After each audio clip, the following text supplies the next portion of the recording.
So, good morning, everybody. In about 10 minutes. Good morning. Good morning. Hello, bonjour. 10 minutes, we're going to start day 2.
Well, good morning and welcome back to the Accor Arena in Bercy in Paris for day 2 of the Paris Grand Slam. And it's a very good morning also to Annette Berm. Good morning, Annette. Good morning, Sheldon.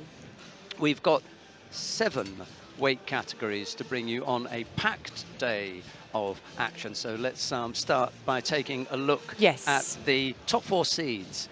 First of all, in the under 70 kilo category. Yes, in the under 70 kilo category, number 1 seed is the Croatian, Barbara Matic. The number 2 is from Germany, Giovanna Scocimaro. Number 3 comes from Brazil, Maria Portela. And the number 4 from Japan, Ono Yoko. These are the top 4 seeded. It's going to be very difficult to get past Ono. She's such an incredible fighter. Yesterday we saw some of the number 2 Japanese, and they all ended up in the final pretty much. I'm talking about in the women's weight categories as well. Mercifully. Interesting, in that pool with Ono Yoko, there is Margot Pinot, the French fighter. Yeah. They got a great support here. Of course, they got, especially here in Paris. I'm going to go for Ono. I can't see anyone stopping her. It's very, very difficult, even though Barbara Matic is up there. Okay, let's have a look at the under 78 kilo category. Yes, under 78 kilo category, the number 1 seed is Madeleine Malonga of France. The number 2 comes from Germany, also from another German, Louise Malzahn. Number 3 seed is the Korean Yoon Hyun-ji, and the number 4 from Japan, Umi Kimami. Yeah, no mistaking the strength of the Japanese team. Yeah. Again, a really tough ask to get past Umeki. But if anyone can do it, I think it will be Madeleine Malonga, especially here in Paris. Yes. Plus 78 kilo category, slightly different prospect, I think. Yes, number 1 comes from Brazil, Beatriz Souza. The number 2 seed is Romane Diko of France. The number 3 from Tunisia, Chikruhu Nihel. And from France, the number 4 is Léa Fontaine. Tomita Wakana is up there in Pool A. That's going to give Beatrice Souza a real run for her money. René Lucht of Germany has drawn Tomita in the first fight. That's rather unfortunate for her, but I'd like to see Roman Dicko do it in front of a home crowd here in Paris. Right. Okay. Right, down to the men then. Men's business, under 81 kilo category, number 1 from Georgia, Tato Grigolashvili. Number 2 is from Uzbekistan, Sharafidin Boltaboyev. Number 3 from Turkey, Vedat Albayrak. And number 4 from Belgium, Sami Chuchi. Yeah, there's a nice mix there, isn't there? Yeah. Grigolashvili, obviously the number 1 seed, is going to attract most of the attention. Did we see Loic Pietri down there in Pool D? He was former world champion as well. Yes, would be interesting.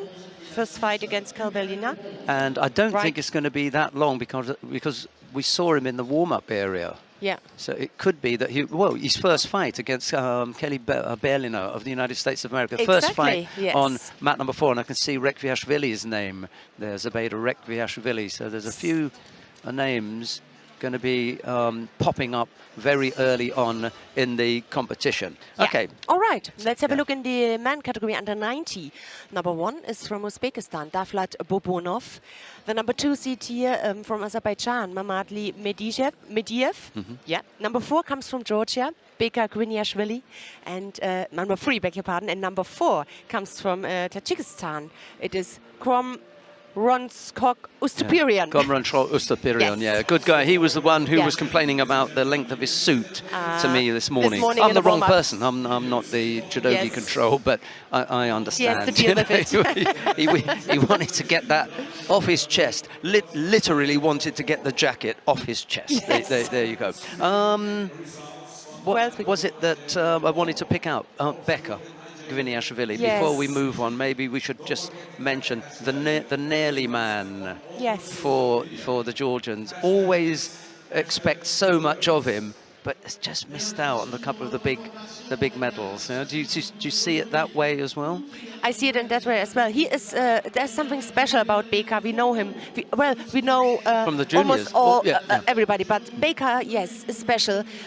We know him since the juniors, and I remember the qualification for Tokyo, where he was in the final against the last event. I think it was the Europeans, but it was against Lasha Bekauri, and then Lasha won the tournament, and he should have been happy, but he was also crying because they knew Beka couldn't make it. Yeah, that was it. To the Olympics, and that was a very emotional picture that shows also the how strong the team spirit is in that team. So let's hope that he does well today. Yeah, one story. Right, what about the under 100 kilo category then? Yes, under 100, number 1 seed is from Belgium, Toma Nikiforov. The number 2 is from Israel, Peter Palchik. Number 3 from Azerbaijan, Selim Kutsoyev. And number 4 from the Netherlands, Michael Corel.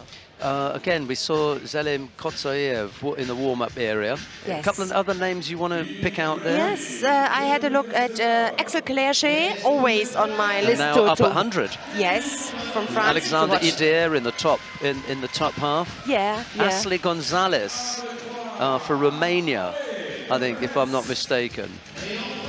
Yes, you're right. He's here in competing for Romania. I have to get used to it. Yeah.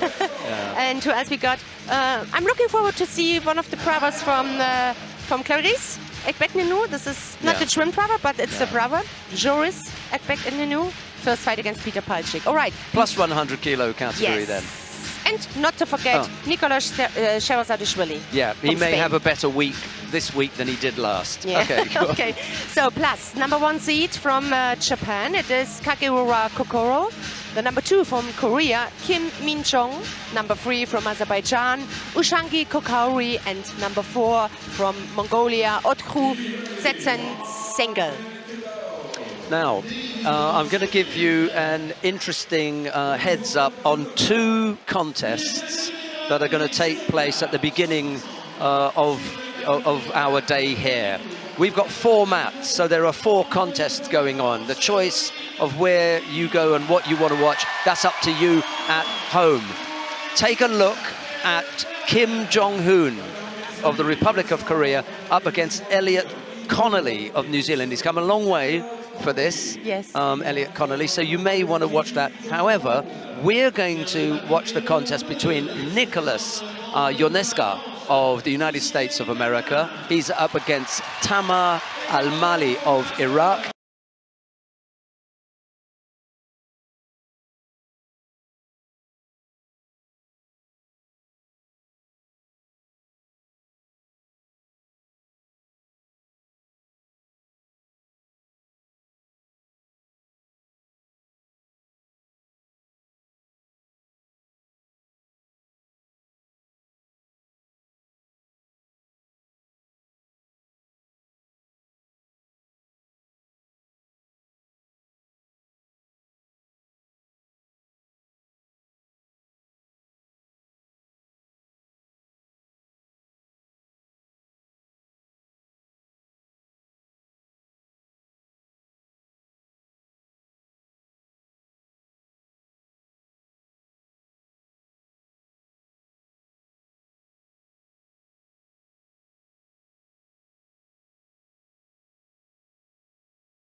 Spécialement sujet à la torpeur du matin, en fait. Il est assez rapidement actif.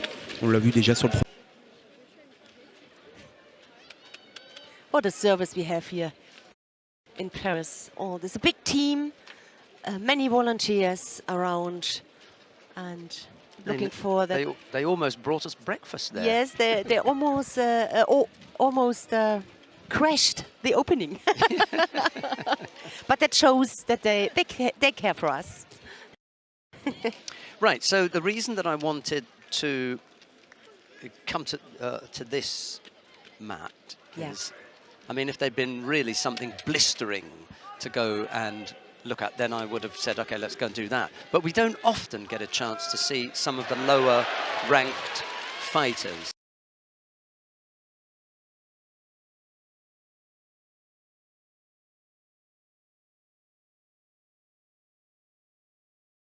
Donc, on mat number 1 that we're watching now, and then down on mat number 4 we also had Kata. Yeah.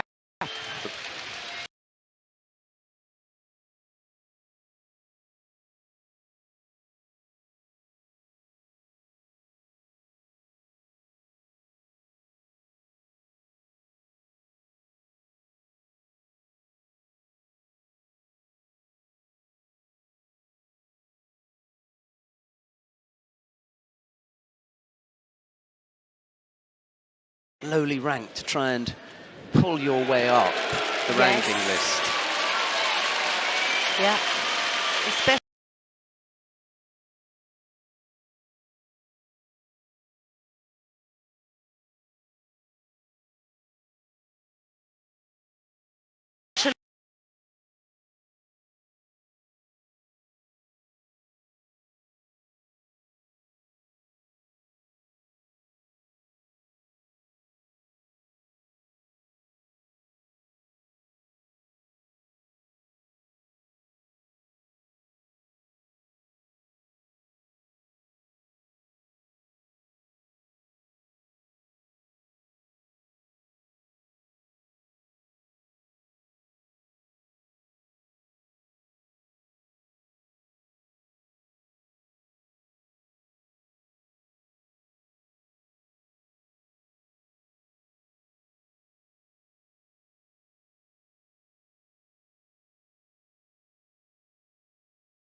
We did yesterday. Yes. We finished up at 3 of the prelims, had a break for an hour.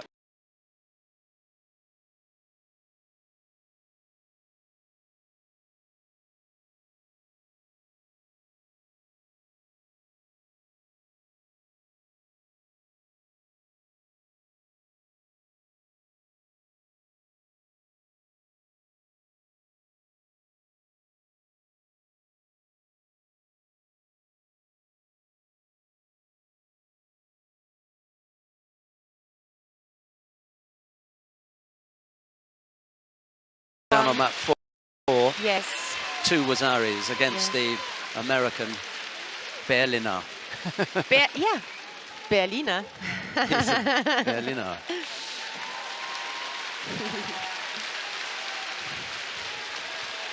I'm not sure where in the United States of America he's from, to be honest.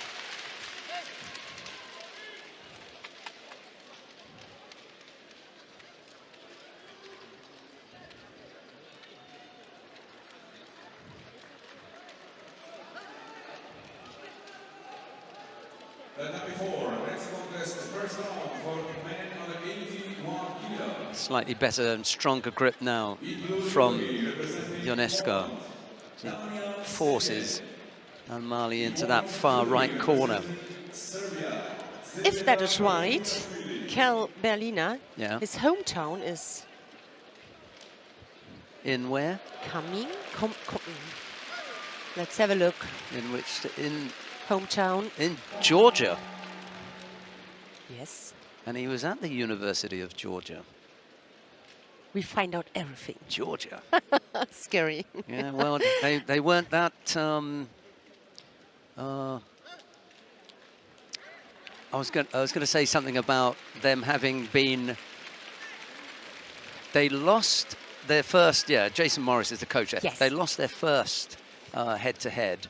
We're talking about college football with Alabama, but they got their revenge. Revenge. In the Bittersweet. in the national championship when they beat the favourites. Really, Alabama were favourites, and then Georgia gave them a stuffing in the final with Stetson Bennett III.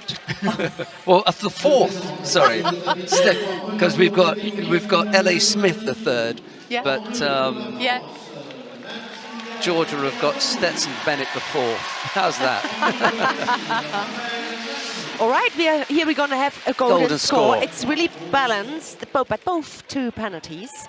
No more mistake here is allowed, and hopefully one of the 2 come up with a nice score here to get into the second round. So we could call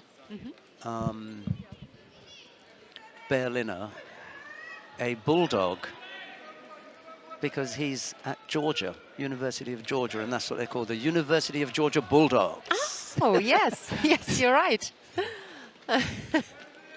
Maybe that's a little bit too much information this early on a Sunday morning. Look to go right-sided there.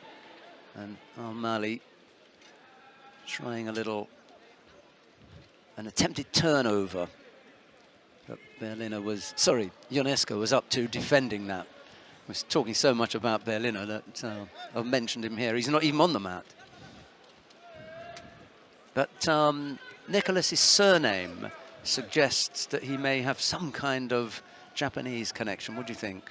Yes.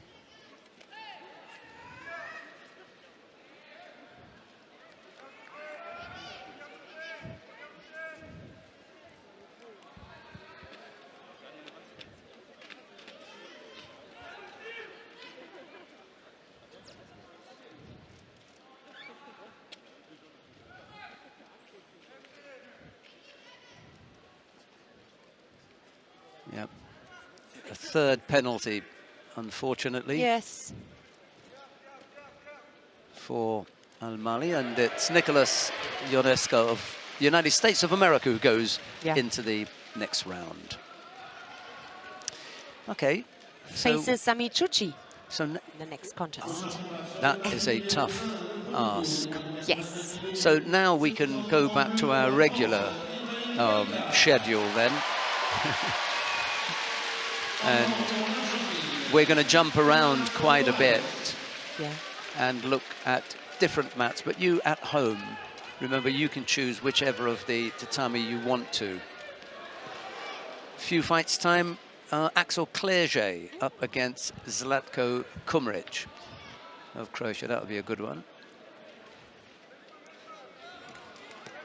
Ibrahim Keith taking a bit of a... Kata. Or Kata is that. Sebeda Rekwiashvili fighting for Serbia. I don't know Against since when, Damian but Stepien of yeah. Poland, down on mat number 4. Down on mat number 4. Yeah, Ibrahim, what are we going to call that then? Kata, taking a whack to the face. Yep. From Thomas Morales. Just an accident there.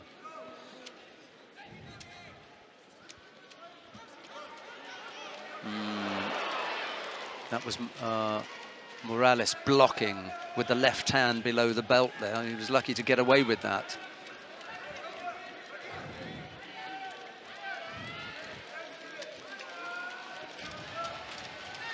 Stepien picked up 2 penalties. Ooh.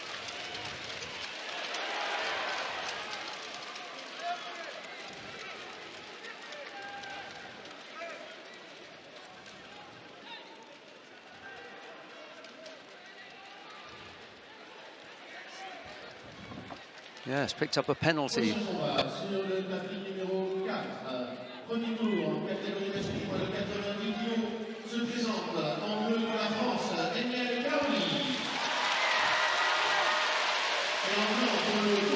Almost came up with a score with that Sutemiwaza.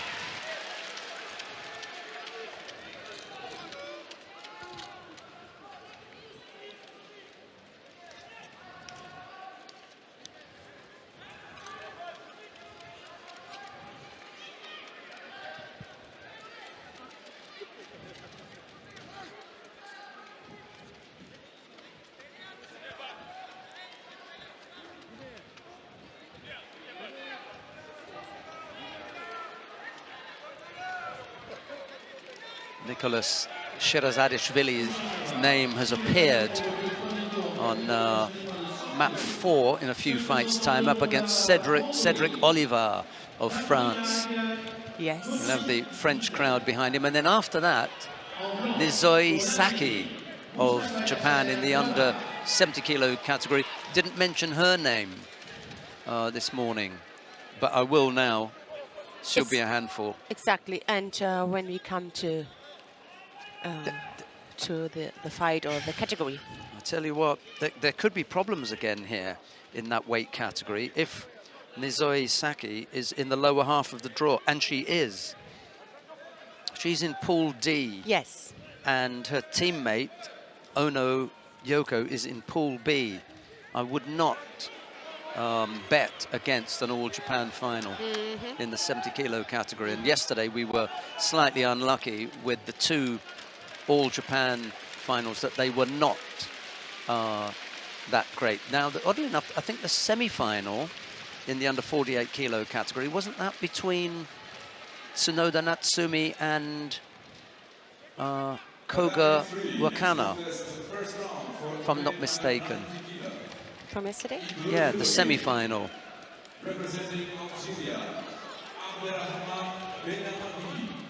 And then we avoided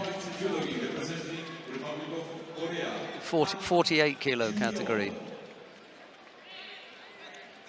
Yeah, we avoided the semi-final. And the semi-final was okay. I thought that was a good fight.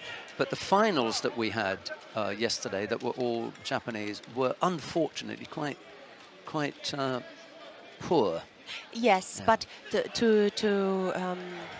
to be honest, Sheldon, we know that they have the similar fighting style, and they know each other so well, and because it's so similar, it is so difficult to come up with a big surprise. I think it's. Neil and I were at a loss to really describe those two matches. Good quality fighters, but when they come up against each other, it looked a little bit stale. Yes. Yeah. Okay. Maybe sometimes also the tactics. Well, let's see what happens today. Yes. But I would not be surprised, Annette, if come later on today we're looking at Ono and Nizoi. One of them maybe will fall, but both of them, that would be a surprise if they both fell. Anyway, it's a long way off on map 4. We've got plenty of action before that. Christian Palatti and David Klamert coming up next. Yeah, that is a good one. On this mat. Axel Clerget and Zlatko Kumrich again here on mat 1. Ashley Gonzalez. Ashley Gonzalez, yes. On mat 3. For Romania, we mentioned it in the preview. And then on mat 3 in the plus 100 kilo category, Kim Min-jong and Javad Majoub. Yeah. Low left Seotoshi on another mat. Frenchman coming up with a good score. Morales is beginning to look as though he's struggling here. And yet it's the Frenchman who picks up a second penalty. Oh, we've seen a few penalties this morning, haven't we? Yeah. 4 in this one, 4 in the previous contest. We only had 2 contests and there were 8 Shidos. But Morales, I think, is spent. He doesn't look as though he's got sufficient enough energy to see off even the 51 seconds that remain.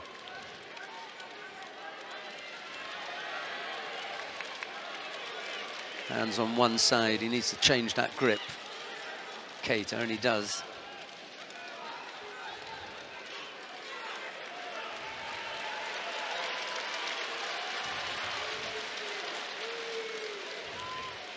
Having said that, there are only 20-odd seconds left to go. He may make it to the end. On mat number 4 at the moment, Ivan Felipe Silva Morales of Cuba goes up against Francisco Balanta of Colombia.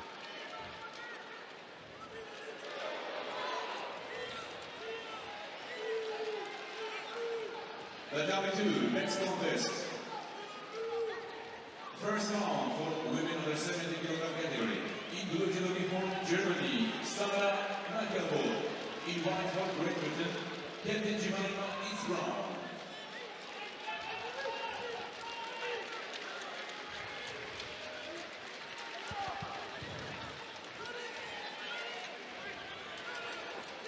Well, this has been a real slug it out between this pair, and yeah, I think that's it. Yeah.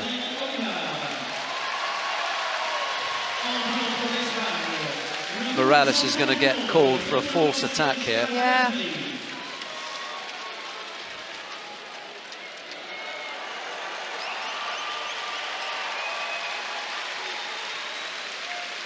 Morales hasn't bowed.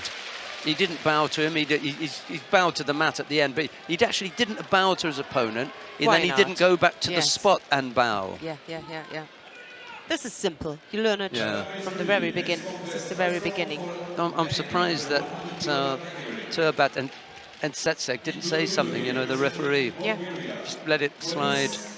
All right. Just untidy, you know.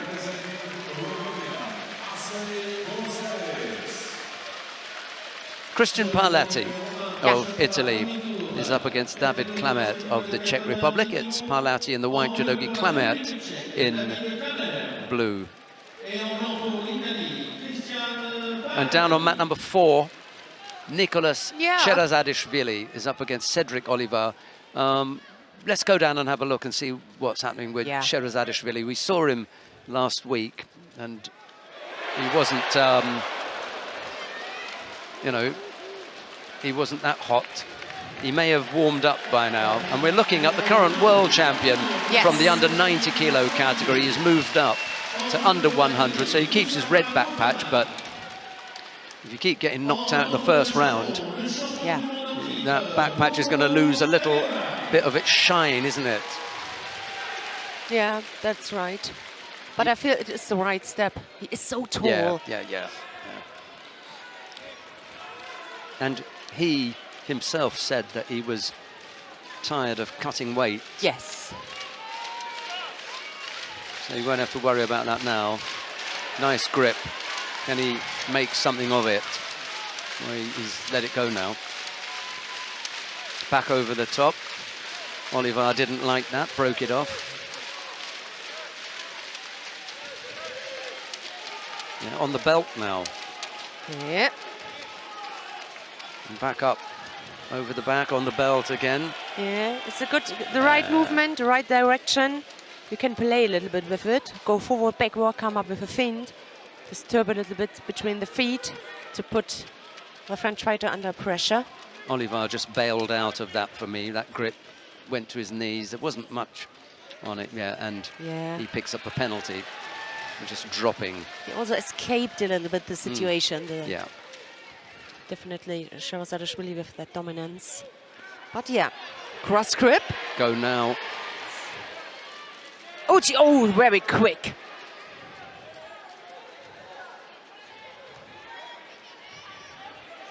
Yeah, he's walked off the mat this yes, time. Yes, and although it was Sherazadishvili who was close to the edge, he realized it, that this is a quality also as a world champion. I mean, he realized it and made a step. And yeah, instead of him, it was Oliver who stepped out. And now we've Good got reaction. a little under 2 minutes left to go. And just and 2 penalties. That was Kageura, wasn't it? And he's put himself under a lot of pressure here, Oliver, by gifting Sherazadishvili the advantage.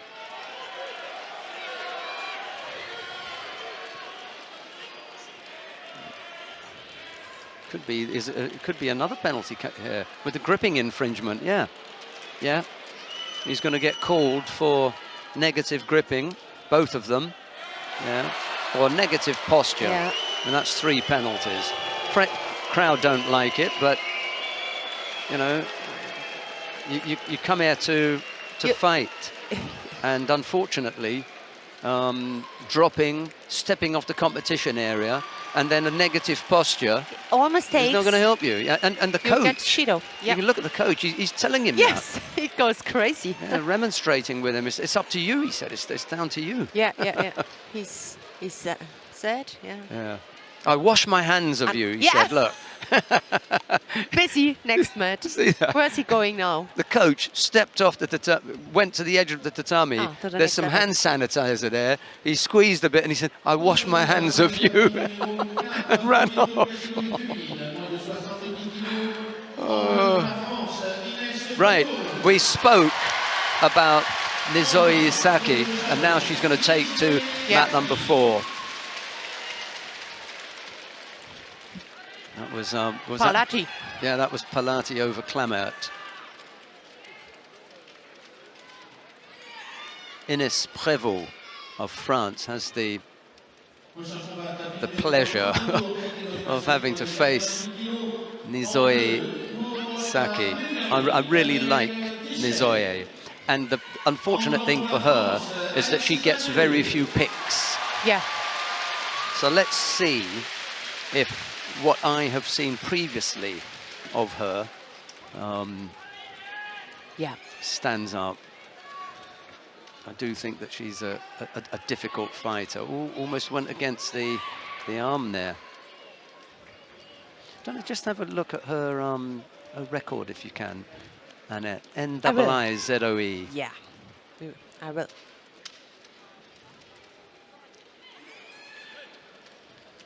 I can't remember what it is that I saw her win.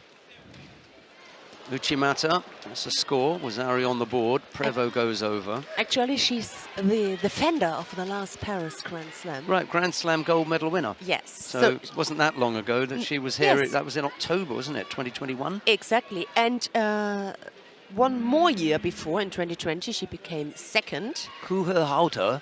She was also won the Grand Prix there. Ono. And lost to Ono. In the final. Well, there you go. Yes. Oh, prediction. And let's have a look. Last year, she won in the final against Barbara Matic. All right, so Grand Prix gold medal in Hohhot, 2019. 2 Grand Slam gold medal wins. Yes. Where was the second Grand Slam? I think that must have been Osaka, if I'm not mistaken. Tokyo Grand Slam gold medal winner. 2016. Right. So we're looking at a fighter who has won the Tokyo Grand Slam, the Paris Grand Slam. That is, you know, some serious pedigree. Asian Games winner. Asian Games gold medal winner. Yeah. Wow. Prévost has got her hands full, I'm afraid.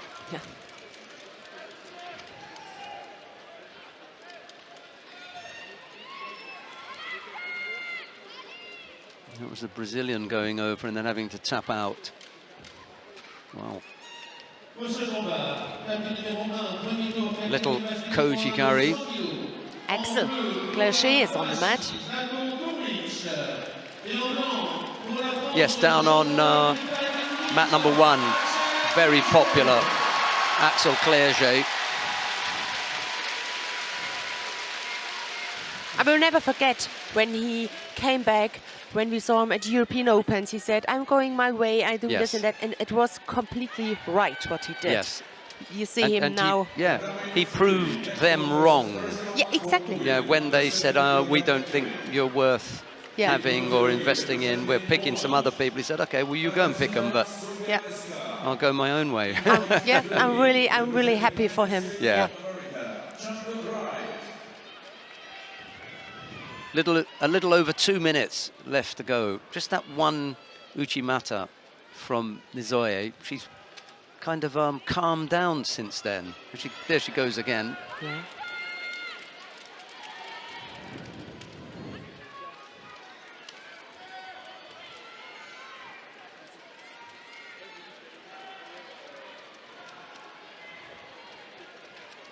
We'll get to see some of the super heavyweights as well, because I think they're on the mat. Kim Min-jong, I think, probably might be worth watching on mat number 3 next. He's up against Javad Majub, who's had a bit of a hard time of it, hasn't he?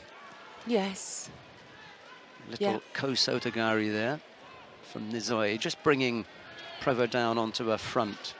Yes, and the better that we have him here, that he is here. Majub had some issues to deal with, and he's ended up with us, representing the International Judo Federation. Yeah. He's part of the refugee team, I think, wasn't he? Yes, he is.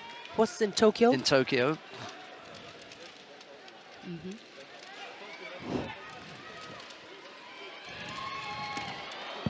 And over goes Prevo again. Wheeling left side Uchimata from Nizoe Saki. It was well worth waiting for. Here it is, Annette.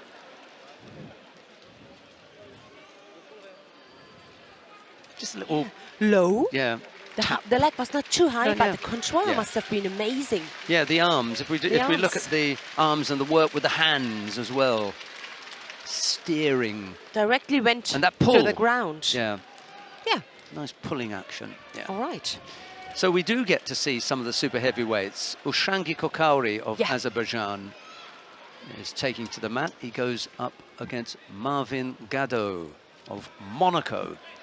It's Kokauri in the white judogi, Gado in blue. They're just making their way to the mat now. It's number 3 seed, Ushangi Kokauri. Yeah. Next contest, all category 4. First round for men over 100 kilogram category. Yeah, the heavyweight. Take their time to get on the tatami. Here they are. Right. I fear for the safety of Mr. Gado in this one. Kokauri, vastly experienced, big thrower. Gado, new to the scene. Kokauri, I think, is about to welcome him. Welcome at that level, introduce him. Oh dear, that wasn't the strongest, was it? Yeah. Not taken back, but not for a score.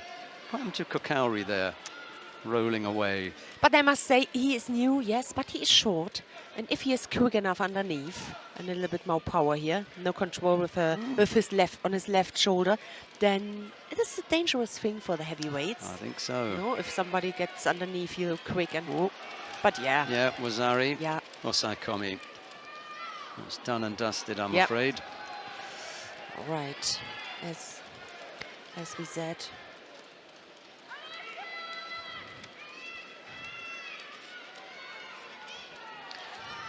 All right, well, that was our first look at Marvin Gado.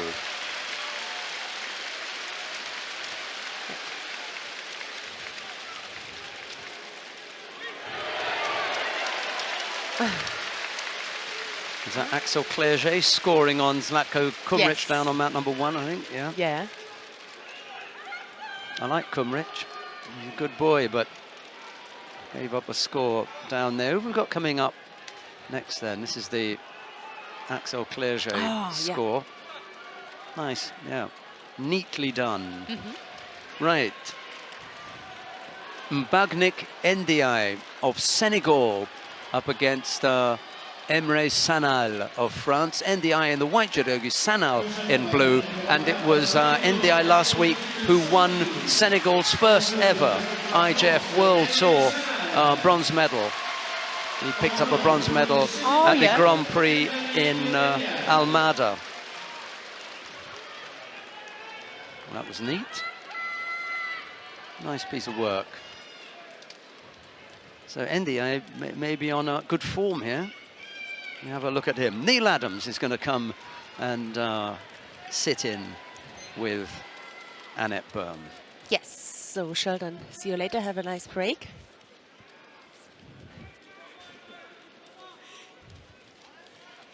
And we following that fight here between Senegal and France.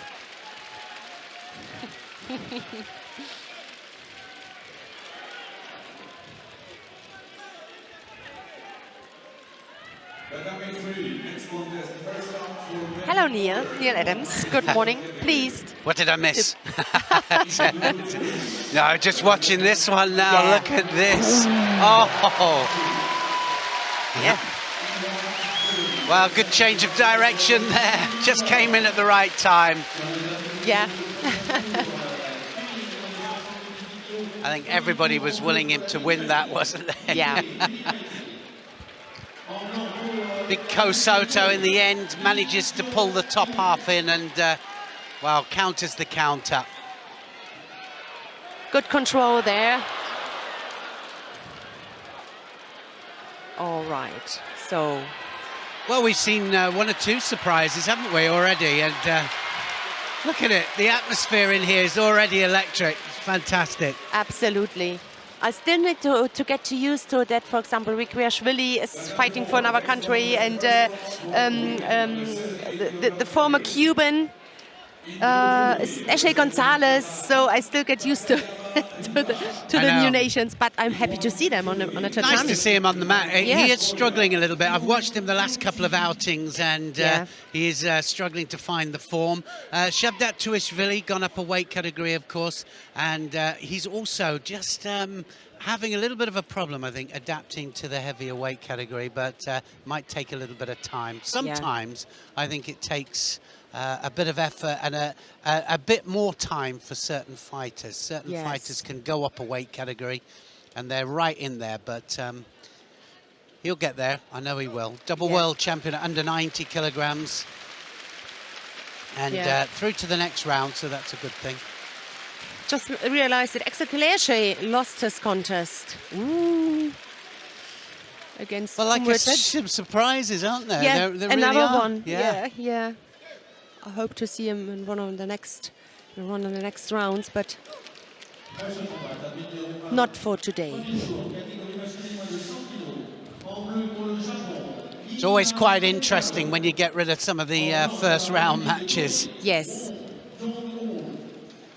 Well, let's go to, shall we go to mat number 1 here? Let's have a look at Won Junju of Korea up against Aida of Japan. Yeah.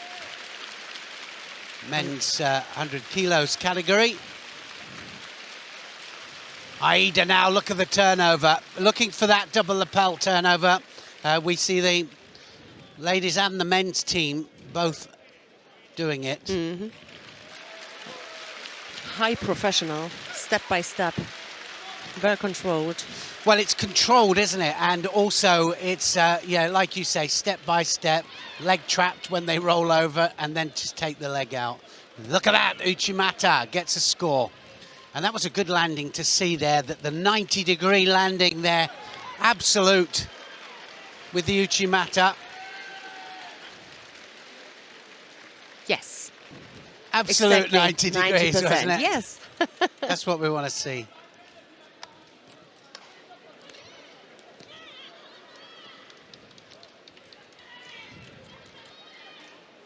Extreme right to left here. Almost so it's that extreme, the Korean.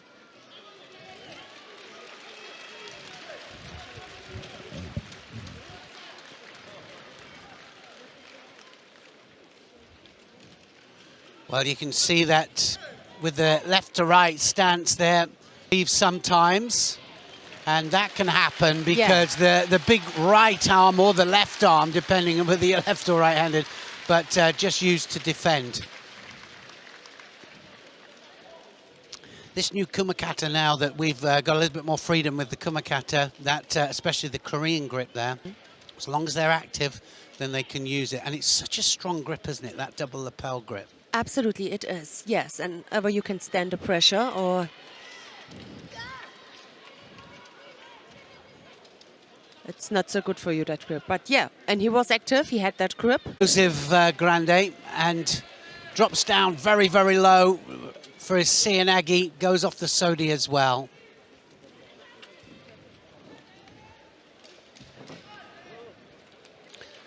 Oh, look at that, looking for the pickup as well.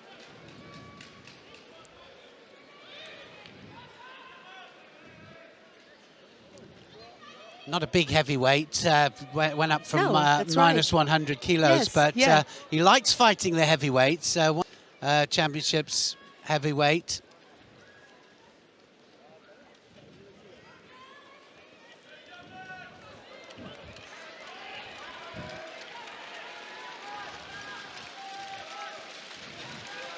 To the weight, I mean, for heavyweight, it's not that much. Yeah, I mean, not when you compare them to, Rafael Silva.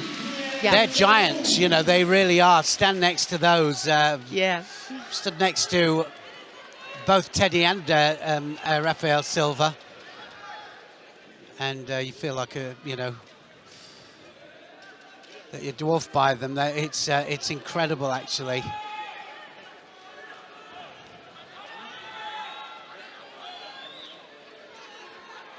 Oh, now then, Kosoto. And he's going to go again.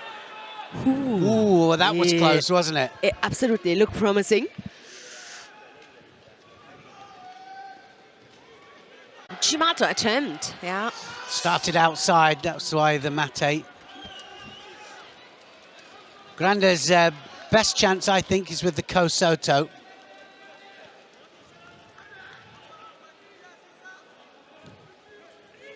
When he attacks that front leg there of Andreev. Let's see if he goes for it. It's threatening all the time. So he's going to get a Shido here, Granda. Blocking out now, looking for that 21 seconds to go. It's not over yet. Watch for this Kosoto. Yeah. Oh, that's going to be another Shido, is it? That was a drop, and they should give it, actually. 11 seconds to go, and he's going to get it. Yeah. So a second Shido. Now the Kosoto again. And it's all over. 4 seconds left, just needs to block out, and Granda is going to go out. Ah, yeah.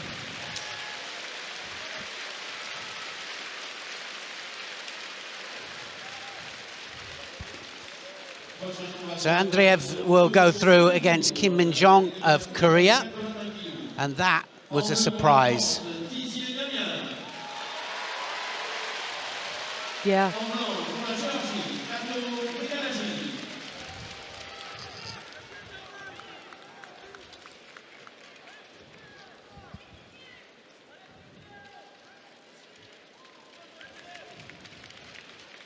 Well, we've got your teammate coming up. Maltsen is up against Chimeo. That will be an interesting one. We're going to stay on mat number 3. Two of the experienced fighter, not to say older, but yeah. We can't say older, can we? No. Yeah, but I spoke with Louise yesterday, and she said, Annette, I said, did you see your draw? Because I haven't. And she said, yeah. As usual in the first fight, I have Audrey Choimeo, you know, two rivals for many, many years. And she had to laugh. I said, "Are you in a good performance?" And she said, "Yes, I think so." No, but she's fighting well at the moment, isn't she? She's Yes. having a run of good form. Yes, and I think a lot of pressure felt from her, you know. It was at the Olympics where it was Anna Maria Wagner who went to Yes. the Olympics, and it was a tough fight. And because of they postponed the Olympics, there was another little chance for her. It was close, but finally it was not Louise who went to the Olympics. And now I think a lot of pressure felt on her. She got a good weight. She's coming close to my hometown. I'm living in Leipzig. She's living in Halle, training in Berlin also, and in Halle. And her family is crazy for judo. She got Is that right? an older sister. Louise got an older sister, Claudia Malzahn. So for sure, her and her family. The Malzahn family. Judo hello. family. Yes, they will watch it now. So Well, big hello to everybody there, Yeah. and to the Malzahn family for sure. yeah. So we will see many Yeah, things. She likes to dominate, doesn't she? Yeah. Chimeo Yeah. likes to dominate, but we know that the second half of the contest can be different with Audrey Chimeo. Absolutely. So you have to stay focused and keep your strength in the first half. But we will see. I mean, we are in France. A big support here for Audrey. Oh, lovely combination. This is where she's dangerous, isn't it? At the opening part of the contest. Yeah. And a nice combination there. Look at Yes. how she pushes the arm across. Waiting for the reaction. She came back and went into. It's like a book demonstration. Yep. Dieshi Barai. But no score. It wasn't. She landed on the side, but not enough for the 90 degrees. Degree. So, but a penalty against Louise Malzahn, who tries now. Not the best control with her right shoulder there. Audrey Chimeo, physically and very strong. It's in a good She's been position. dominated a little bit with the grips, the Kumakata at the moment, but like I say, it can be a contest of two half form, and he was off a long time with injury, Yeah. and so really picked a hard tournament for a comeback, I know that. But I'm really so happy and pleased to see him here. Every time you see his name, it's, you know, you got something to see. Some really good judo. And I used to fight his dad. oh, I know, I know. family His affair. dad was very good. Oh, yeah. Excellent. Yeah, absolutely. Yeah. No, Maybe he he's in the venue, or could Oh, imagine, no, huh? yeah. Oh, he's definitely in the venue. Yeah. He definitely is. Watching his son. Yeah. Judo family. Another. Yeah. Oh, no, he was one of the top in the world. It was extremely tough. Yeah. So let's see, he's leading. Only half a minute. Well, he's winning against a very, very strong opponent as well. Albarak, one of the top in the world. Yeah.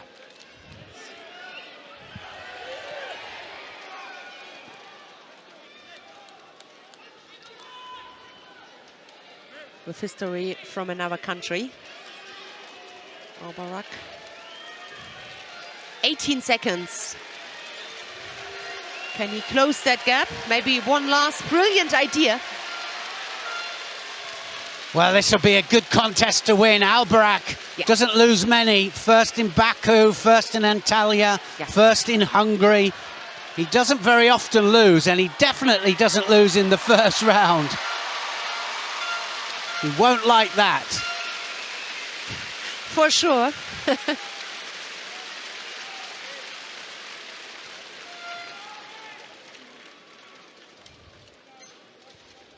Well, congratulations to Pitri, because that was a really, really good contest to win. Yeah. Former Albarak, when judoka changed to Turkey, very often they get new names. Maybe some of you know him as Roman Mustopoulos, the Greek fighter in the very past. That was way past, though. It was quite a long way past. Yes. All right, so another one who changed country. It is not the Japanese, Fujiwara Satoru, and his opponent, Zebeda Rekviashvili, former Georgian, from Serbia. Oh, here we go. Well, Fujiwara up here in the under 81 kilos category. Strong, the 81s here. Yeah. Should be good when we get up to the quarters, semi-finals. Yes.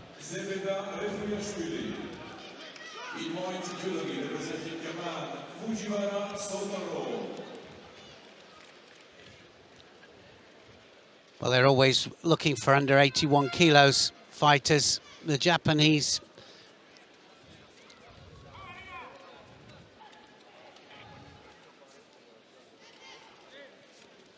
Left-handed fighter, Fujiwara.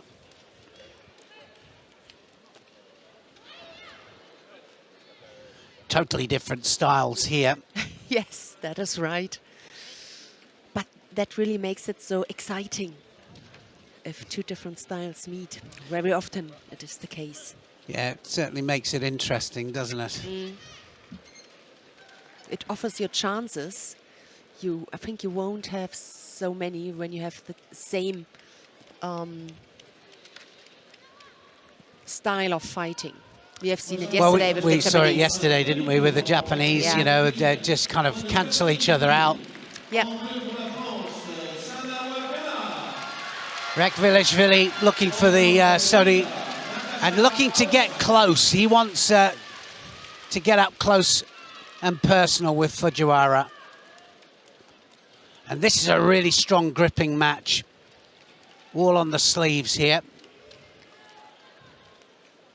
And as long as it's active and positive. Yeah, it's no, okay. exactly. Yeah. He tried to attack. Fujiwara forward backward. Oh, Ooh. wow. What a Kouchi that was. Powerful. Wow. Yeah. Didn't see that from the very beginning, but just in the end. It didn't look that powerful at the beginning, did it? But Yes. then like the hands, the Kazushi and the Suruti there, absolutely brilliant. Rekvilishvili didn't stand a chance. Look at it, reaching Kouchi there. Yeah. And it's the hands there that finish it off. Brilliant. Don't very often see Ippon with Kouchi, do you? Yes, that is right. Very often Kouchi, Basari yeah. or close to nothing. But Kouchi a full Gak, Ippon- but not Kouchi Gary. Yeah, you're right, Nia. All right, so I'm gonna leave you with Dennis van der Geest, Bekas on the Perfect. mat. So Wow, speak we're to going you to keep later. Yeah. We're going to keep it going here on Enjoy. Gviniashvili here up against Kerala, and I'm just looking now just to see where we are. Oh yes, we got lots of top contests. Follow us if you want the commentary, but you can go to any of the mats, mat 1, 2, 3 or 4, your choice. But we're going to stay here on mat number 4, the under 90 kilograms, and Beka Gviniashvili up against Kareli of France. Kareli already the winner of the first round match.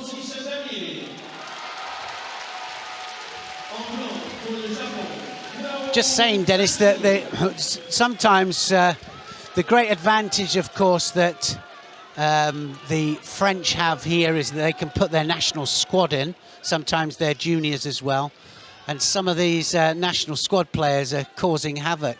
Just they're able to fight the world champions and the world-rated fighters, but well, some of the best ones going out. There are a few countries that have enough depth in their categories, so it's good for them that they can put. Well, I thought the score was made there, but yeah, no, we're actually what's happening is sometimes we'll go over to one of the other mats just to see an Ippon or something. We're back now with the Gviniashvili match. So you didn't miss it. So yeah. Well, yes, because he was already on the board, and now it's a hold down. So it's Gviniashvili who's winning this fight. Though, if you look, for example, Japan, if they put 4 fighters in every weight category, you know for sure that will be 4 good fighters. In France, maybe not in every category, but you can see. Yeah, for they sure. have a few categories where they have so many fighters that are good enough to win maybe a few rounds or maybe even medal at a Grand Slam here in Paris. But Great. for Karoli, it's over. Yeah. It's Gviniashvili from Georgia who wins this fight. Great experience for them, though, the ones that come out, and also for their juniors as well. We saw some top juniors yesterday that they've put in. Can we make a switch to Tatami 2, if possible? It was quite close, wasn't it, that whether Moreau went to the Olympic Games. I think that Kosei Inui wanted to send Moreau to the Olympics, gave him a chance. He had a bad decision at one of the events, and so it meant it cost him the Olympic place, which was a shame. Well, that was with that some sort of standing arm lock position, and it was debatable. I could understand that there were people that did not understand, or but at that moment, for me, Muro was the best Japanese fighter, but they already picked their fighters out in 2020 for the Olympics. So it was already decided who went to the games, postponed for a year, and in a year a lot can happen. Yeah, sure. Things can change, and I think at that moment in 2021, for me, Muro was the best one. Yeah, should have been the one to fight at the Olympics.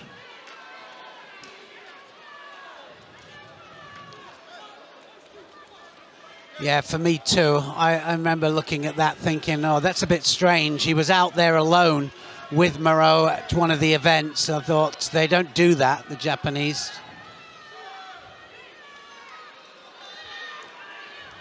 Left against right here. That high lapel grip there of Moreau. Looking for the Uchimata all the time. Got to know Uchigari as well. Oof.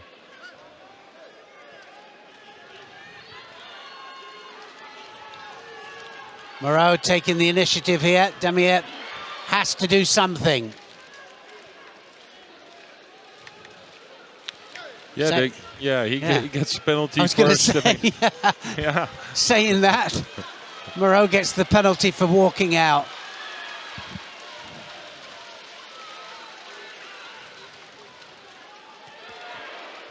Good Uchimata attempt there, and for me the Japanese is a bit too relaxed. You could see that he has the grip he wants, but it's quite easy for the Frenchman to also get the grip he likes. That's what you see often when it's left to a right-handed fighter. Yeah, just lacking that little bit of urgency here, Moreau. I think he kind of half expected to come out here and just throw. Yeah, well, then he has to put a bit more effort in his techniques. It's a bit too soft. But, well, if you get presence like this... but... it's Christmas. Yes, he still has the arm. But no, it's out. Do you know, I was just saying a little bit earlier that not everybody peaking for this event, of course. Here we're going to see a score for sure. Look at that. Nice change of direction there. The Italian goes over. And I think that was up on mat number... Just looking now. Yeah, definitely mat number 4, I think. This is a good attack, just straight out of the kumikata, jumped in. Yeah, quite a few of the top fighters not quite coordinating. The technique's not quite there. And quite often when it's like that, we see them readjust and get better as the stages go on. I think it's going to need somebody changing to the other flank, and there he does. Oh, Ko Soto to the other flank, and he scores. But it was close, eh? Yeah, it was. I think he took a lot of risk with this. He took a massive chance. It could have easily backfired on him, that, couldn't it?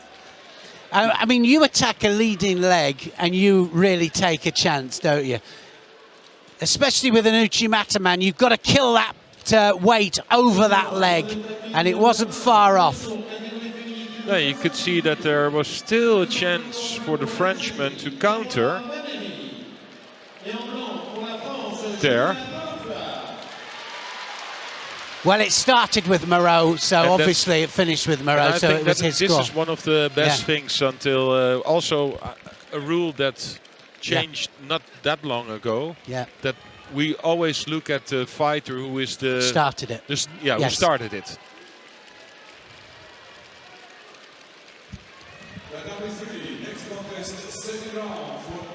No, I agree with you. That is a good rule.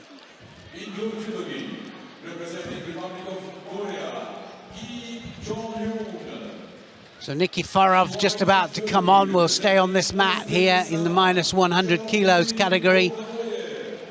Up against Bathiag of Mongolia.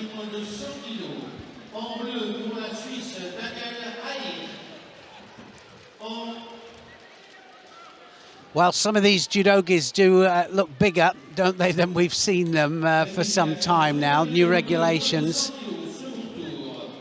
But I've got to say that some of the fighters don't look too comfortable.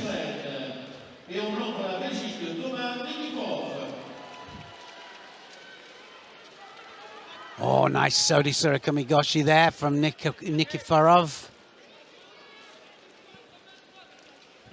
Nikiforov,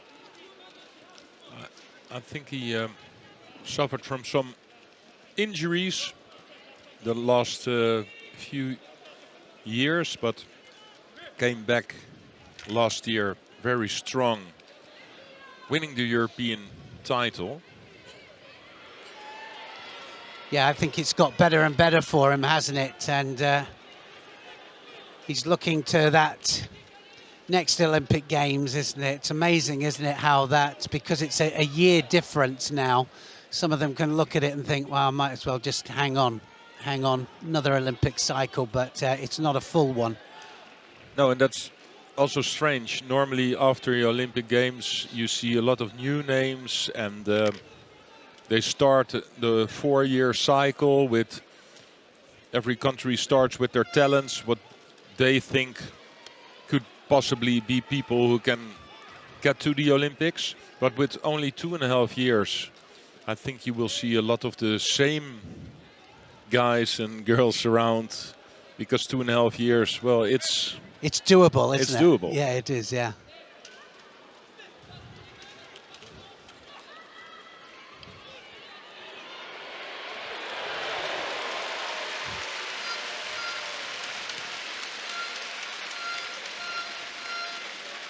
Massive ippon on the other mat there. Big Uchimata, hopping Uchimata, Koshi grip.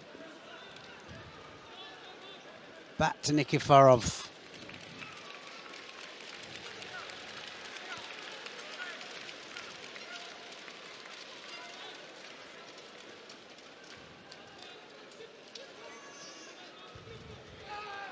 Oh, almost counted him there. Nikiforov is the one that's taking the initiative here.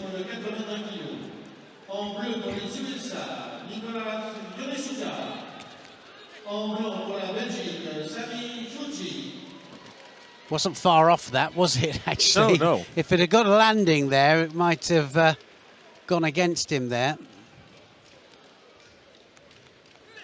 Well, there's going to be a second Shido, I think, here for Kuyag of Mongolia. It's not done anything, actually. Well, he still gets away with it, but I think he's close. I think you're right. He has to attack.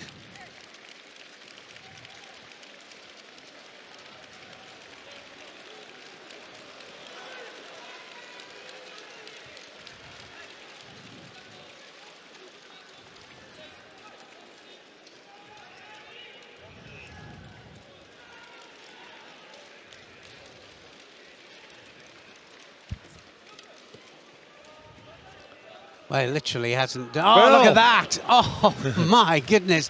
Talk about Tewaza. I think he hurt you. It's like, yeah. I think he did. I think he thought, well, I think I better do something here. Massive Tewaza. Yeah, but from a right to right grip and then Oh, it's Sasai, straight. wasn't it? Yeah, Started off Sasai with the Sasai. started and then like some sort of left hip throw. You see the Mongolians do this very often. They change direction. They have a strong right or a strong left grip and they can easily rotate the hips to the other side. That's what he did. So there was Ari on the board.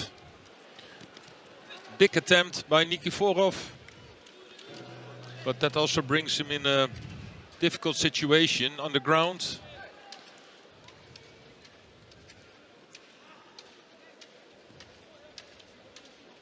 Yeah, I think a lot of it comes from their style of wrestling in Mongolia. Of course, they haven't got the same jackets, so their gripping strategies are a little bit different. They haven't got sleeves on the jackets that they wrestle with. And so you see the hands coming underneath now then. That's a lovely Sianagi there. And he equals it up there. Beautiful Sianagi from Nikiforov. So he's back in the game. That was as close. That wasn't far off an Ippon, that. Well, no, it was a roll-up, so gets the Wazari, creates the space.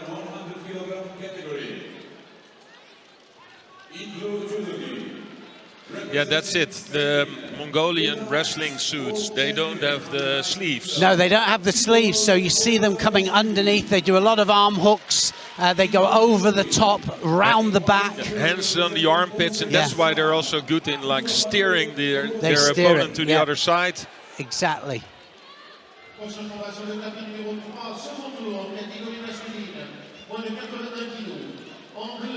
Nikiforov back in the game. Wazari was scored by the Mongolian, but with his shoulder throw, now they both have a Wazari on the board with 8 seconds to go. And then if it stays like this, we're into golden score.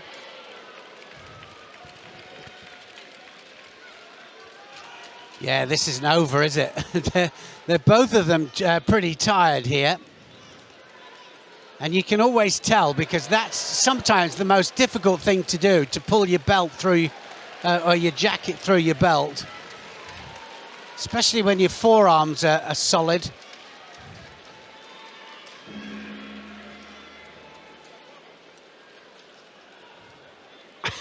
Yeah. I don't think he was too pleased about that, was he? No, but well, there was still time.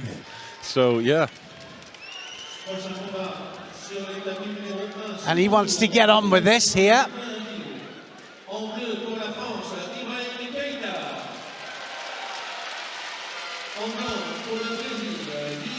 But Tuyag of Mongolia then taking the fight now to Nikiforov. Now, Nikiforov.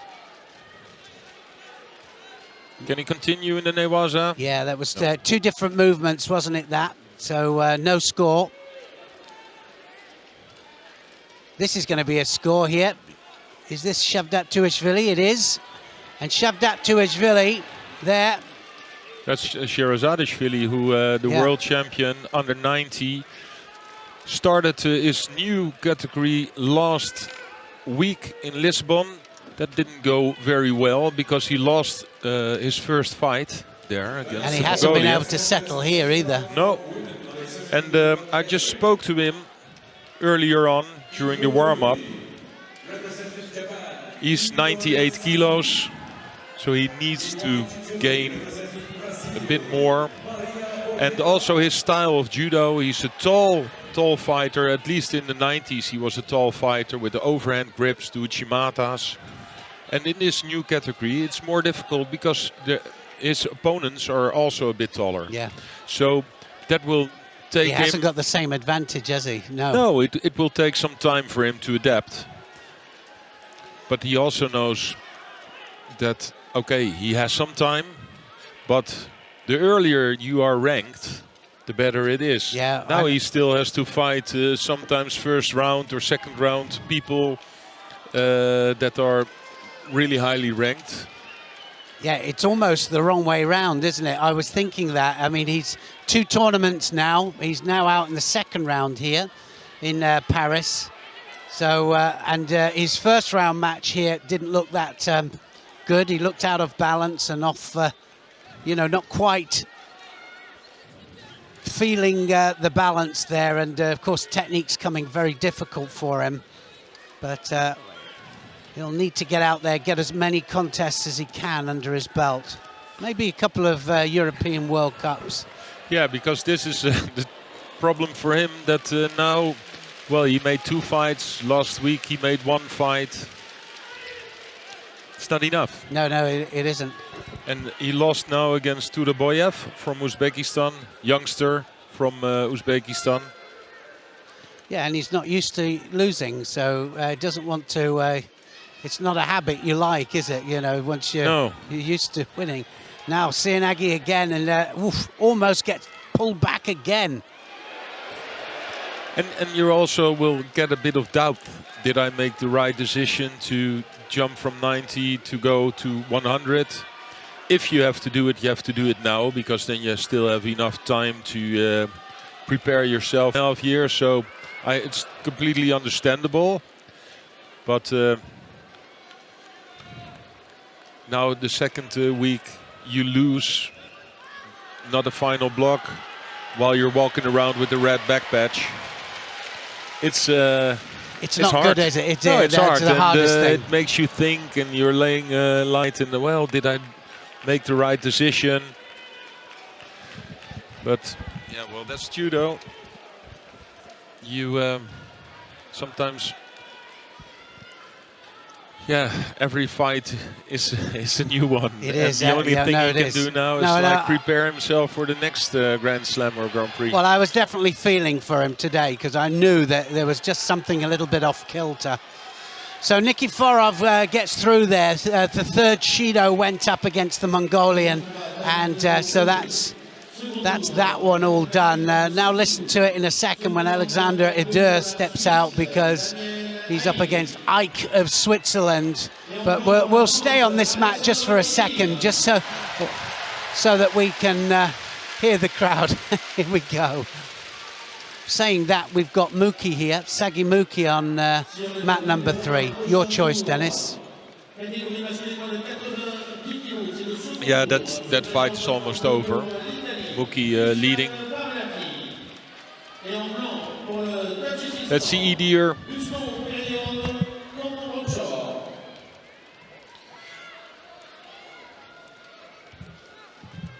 The under 100 French fighter.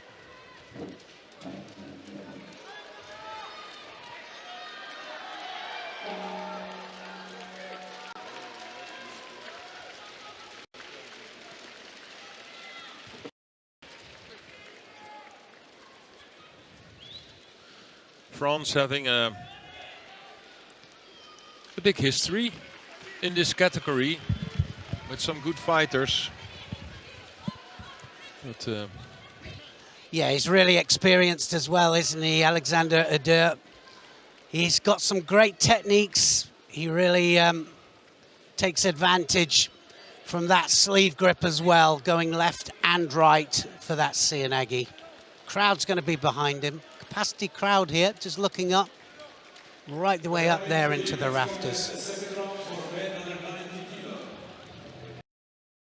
What a difference this crowd makes, doesn't it? It's just the best event, isn't it, in the world for judo. Did you used to rise to the crowd, Dennis, or was it something that? No, I loved it. I loved it. I still work in the entertainment now, television, and I saw judo also a bit as entertainment. Of course, you want to win your fights, but it's also, you have been around here in Paris, me as well. I fought here many times, and if you throw somebody with a big hip on, the crowd loves it. Yeah, they love it. They love their judo, and it's a well-educated crowd. You look up, and every one of these people here is a judoka. That's for sure. So penalty given both fighters here, so they'll have to step it up a little bit. Don't want to get another one up there.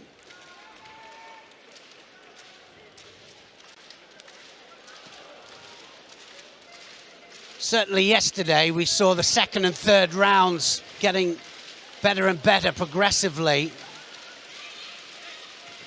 And Adeur's not far off there with that Seoinage. Just needs to make contact, 100% commitment, and I think the Swiss is going to be in trouble. Next movement is the second round for women under 70 kg category. In blue judo representing the Republic of Korea, in white judo. Watch the switch here, left to right for Adeur. Yeah, his favorite technique is just quite... Saying There's that. the Wazari for the Swiss. Though for Idir, you know, he has this standing Seoinage, but... Well, I think that might wake him up a little bit. Soda Makikomi there from the Swiss, rolls him over. That was against the rule of play, really.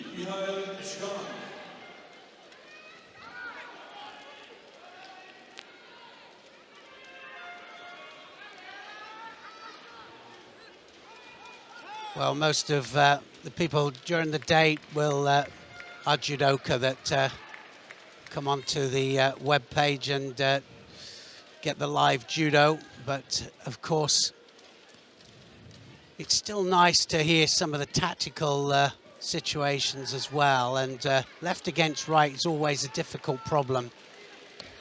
Yeah, and for me this...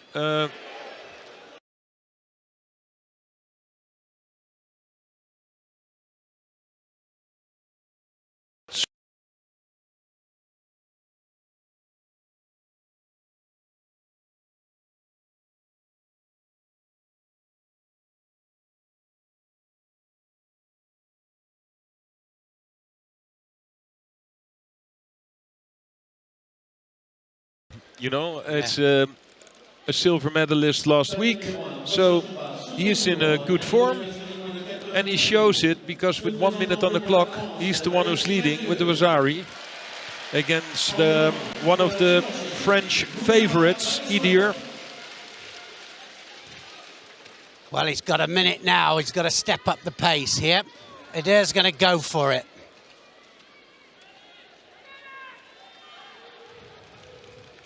Is he going to go right or left? Yeah, if you see Eich, he's not impressed.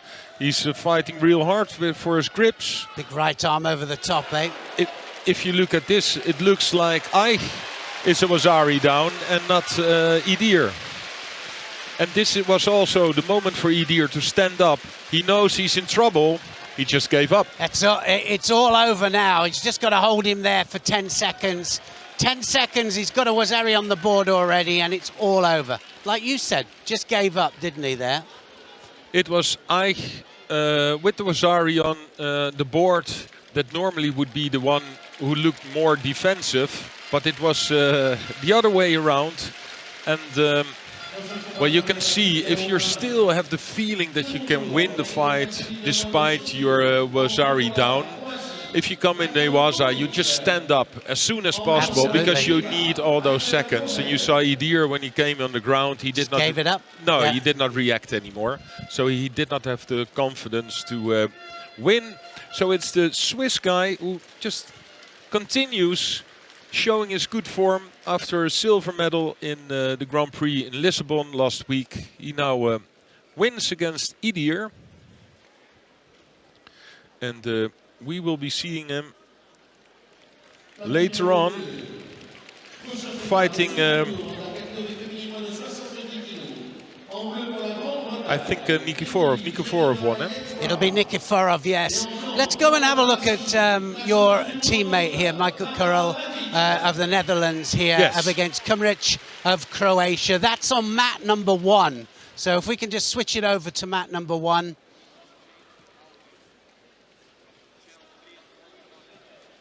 Tell us a little bit about Michael Kurel, because I mean he's a man that really good chance for the next Olympic Games. Yes.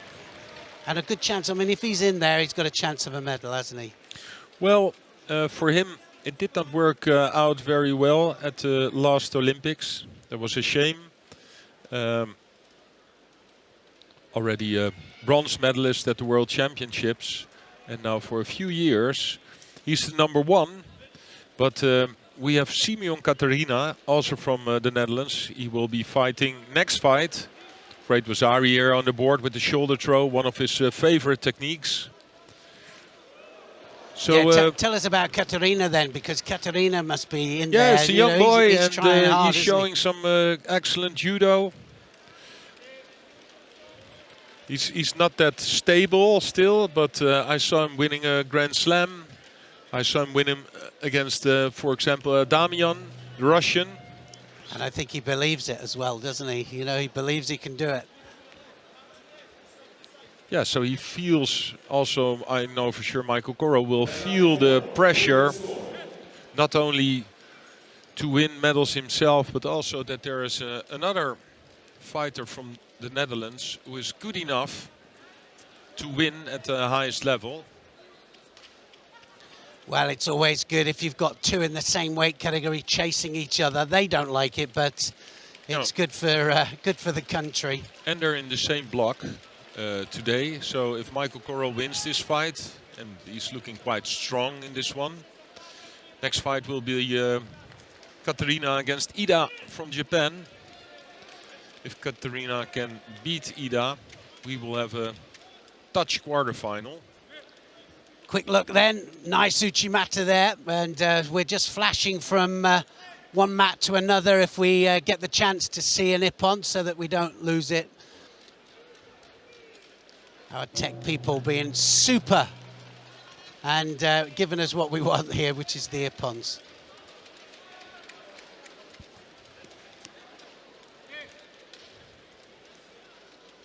Coral doing a good job here, just holding on to here. An hour, minute, sorry, 24 seconds left. He's got a Shido on the board. He can't afford another Shido, otherwise he's going to be under pressure. Coral always strong in his kumikata. Always when they have a plan, he always sticks to the plan. And with his right grip, the right arm here on the lapel of his opponent. Looks really strong. It's Kumaric. Well, now he's getting another penalty. And now he's under pressure. He has to do something, just...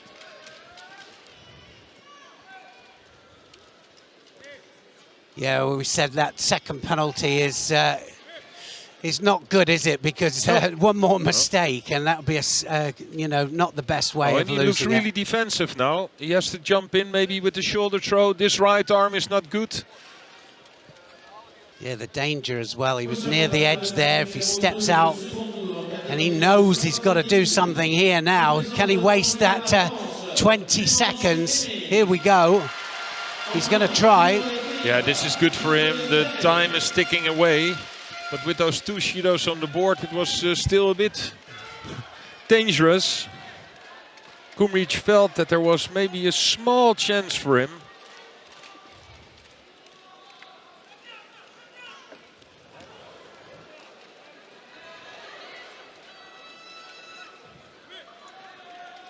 Kumaric comes forwards and it's all over, and well, gets through, not quite the way he wanted to get through there, just struggled a little bit, but no, there was absolutely no trouble with the Wazari on the board and the Shido, but this second Shido just changed the whole fight. Pressure, yeah.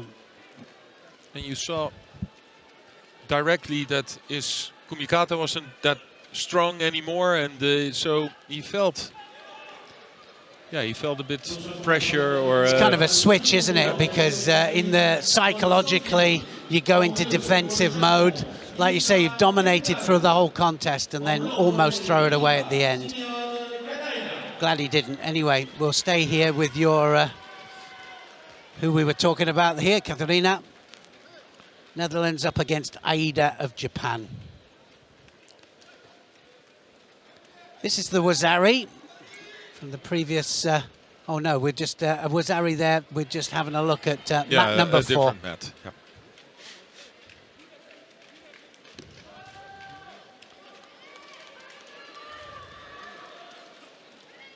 if you open up the book, your book, like with opponents, and if you write down like their favorite techniques, there is one thing really big in Ida's on Ida's page, and that is the Uchimata. It's a real strong technique from the Japanese. I like Aida though, because he likes the Newaza as well. He's got good transition. He doesn't waste it when he's down there, just to throw up where, to stand up to throw with the Uchimata. And he'll persist here, and he needs to get out of there, Katarina. Well, trouble for Katarina here. If he can tie that shoulder off there, then he'll try and get that leg out.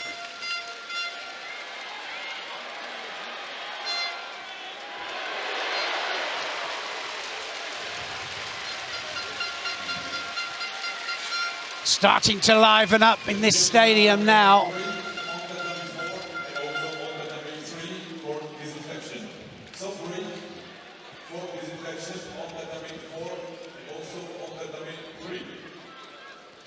Great opportunity for the grippers now. Snap the grip off, keep the grip and attack off it. As long as it's positive, then it's going to be allowed.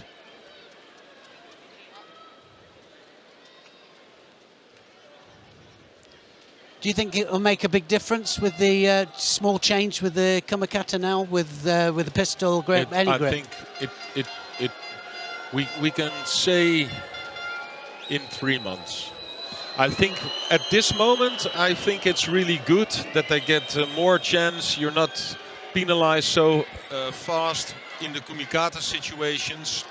We give the referee also a bit more, how do you say, to get into the feeling. Sometimes you see the gripping, and when the referee feels maybe something is coming in a few seconds, they get the time, not just, okay, you're now having a pistol grip or something like that, and it's directly a Shido. So they get more time. More feel for the intention, but I think in a few months we will see more and more pistol grip. We see more and more dominant Kumikata, and then we will have to readjust. At it. Yes. Yeah. There's Uchimata from Ida. Wazari on the board. That's what I said. This is his Tokyo-waza, his favorite technique. If he has the right grip, look at how deep he jumps in. Yeah, interesting as well that the control hand there, the lapel hand, high elbow, but still the direction hand. Still gets good suruti with that hand.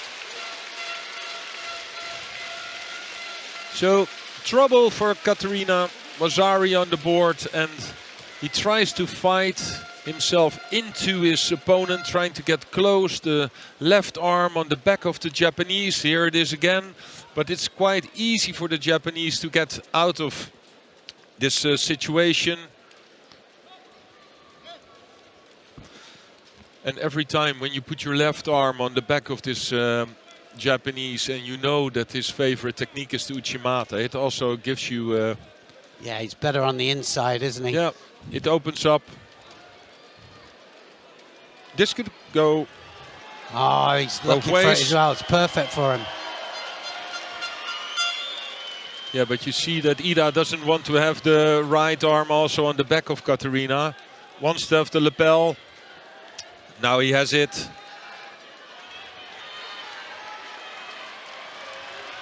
Got a Kouchi as well, but he's got the Ouchi and the Uchimata. Now it's perfect for him. Dominating the grip. Shido, is it? Neither one of them were doing anything. For me, it's the Shido for Katarina. It was also Ida who tried to Uchimata, and he showed a bit more of his judo. Yeah, he's finding it difficult. Oh, there's the other Uchimata. Yeah. Seconds ticking away then into the last 20 seconds. And now I think it's all over. Aida has a little look at the clock.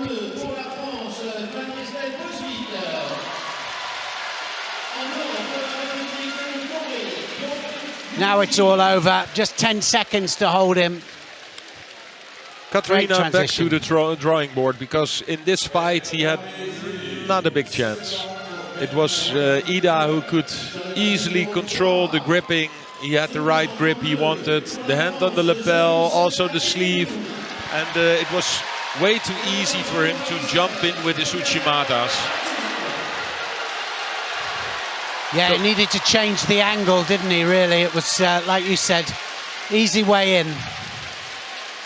Good performance there from Aida. So it's not a quarterfinal, a Dutch quarterfinal, because it's Ida who wins against Katarina, and he will be facing Michael Korrel later on.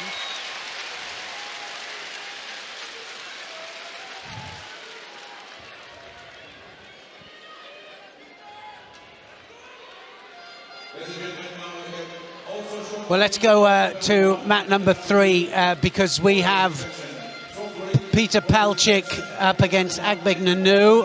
Joris Agbeg Nanu, of course, the brother of Clarice, and you can see, well, he was out last week, I think. Did well, didn't he, out in Portugal? He was so angry. Was he really? Yeah, Why? he was really angry, because also his sister was sitting in the stadium supporting her brother, and he wanted to show her something, of course, but that didn't work out really well last week. But here he is, another chance, but not to an opponent who will fall over quite easily, because Palchik, European champion, class 2020, yeah, and really one of the stronger fighters in this category.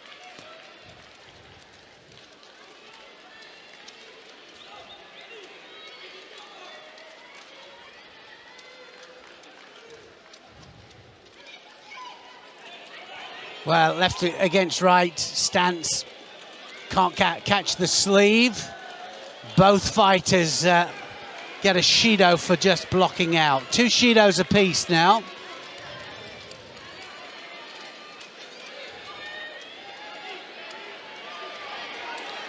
Strong dominant grip now from Agbeg Nanu. Can he do something with it? Oh!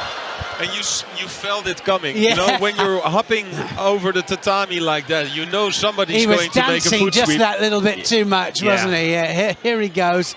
There it already Diashi, was, yeah. And there's the other one. Double Diashi Barai there. I don't think he'll skip again. But it wasn't a score. But every time with his left leg walking towards his opponent, that gives Palchik maybe another chance of sweeping. Just looking at the clock there, it's still 2.5 minutes to go, and they've got 2 Shidos up. Yeah, no chance for hiding. They have to do something.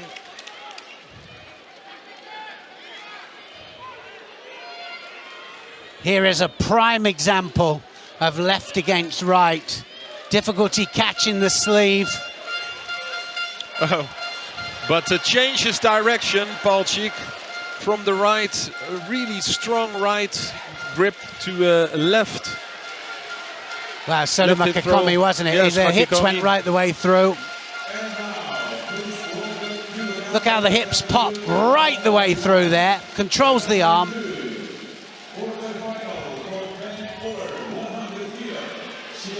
Second big attempt from Palchik after the foot sweep. Now the Makikomi on the left side.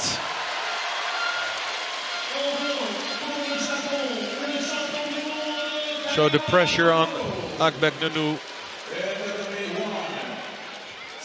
Jumps in with a right Seonage. Easily countered by Palchik.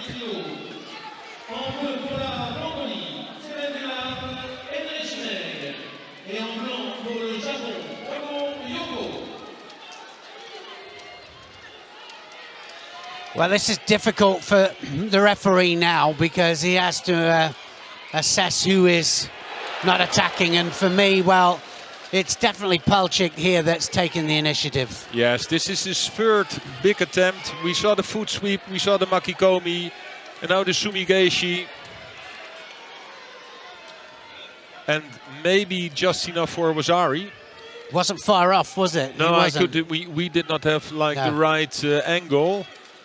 And it was a really short moment that he was on his side. It wasn't enough, but 3 good attempts by the Israeli. Yeah, just another couple of attacks. This is going to be all over here. Third Shido will go up. Just needs another couple.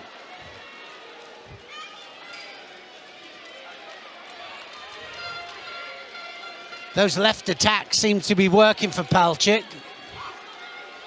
Again, the Makikomi. Well, what would you do now, Neil? Stop it now. That's, for me, is 3-4 good, really good attacks. Maybe there's too much time in between, but the Frenchman did not show only the one shoulder throw on the right side, one attempt in the last 2 minutes. Yeah, I mean, really, I think he's done enough here. I mean, this is a possibility to go into golden score, and I don't think it should do.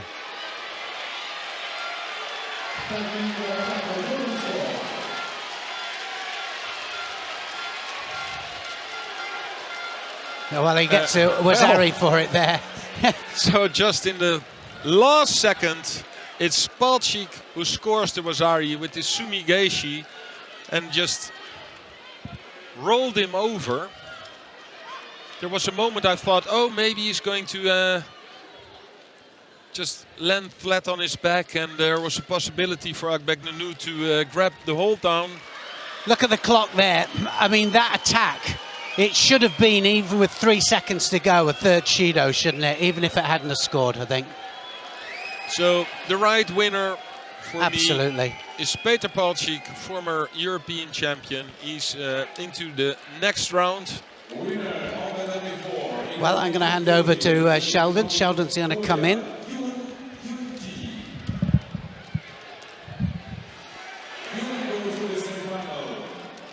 Can we make the change to Tatami 2, please?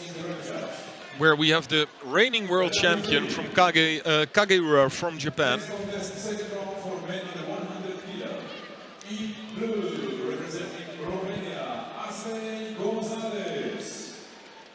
It was Kageura who beat Teddy Riner here also in Paris.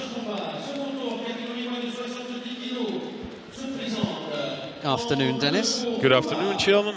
I think they're going to struggle, you know, the French, to replace Teddy Riner, because he's cleaned out the weight category and then left no one who was challenging him, so now they're short of a heavyweight. Yeah, but I don't understand why there is nobody close to him that is...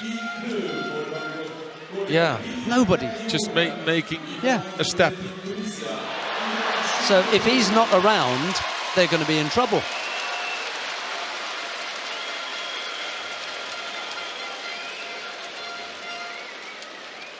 This is Margot Pino on the adjoining mat.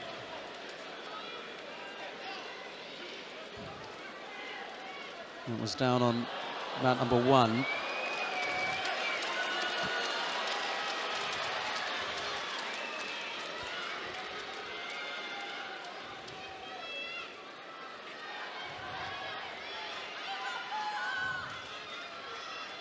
Kageura, not the tallest and the heaviest, but really good judo techniques, especially with his legs. And especially when you have this left to right hand stance, then the right foot of your opponent, of his opponent, is always in front, so it's easy for him to sweep that leg.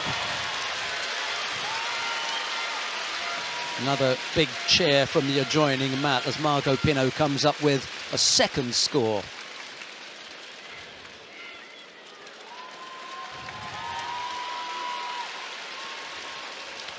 That was a deep, deep inserted shoulder throw. So Kageura, I said, he's not the tallest, but he makes absolutely good use of his body, because he's the one who can jump underneath really fast for heavyweight. A little bit like Bashayev. Yes, Bashayev is of course also a smaller heavyweight, also really good with the shoulder throws. Of the 4 French heavyweights in the men's super heavyweight, sorry, how many are still left in? We still have were one. there 4?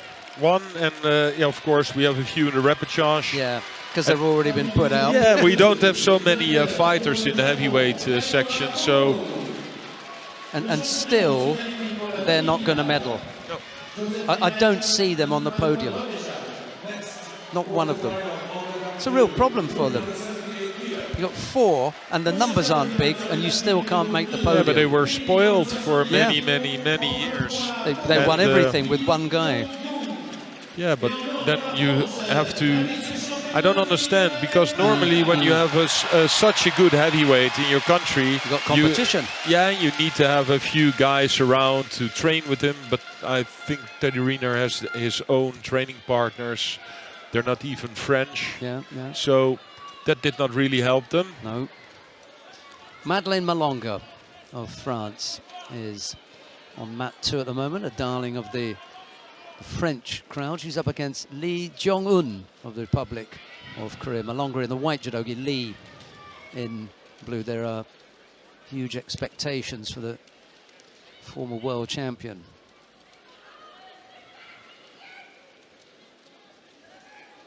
Yeah, this is her first fight after the Olympics, where she won a silver medal.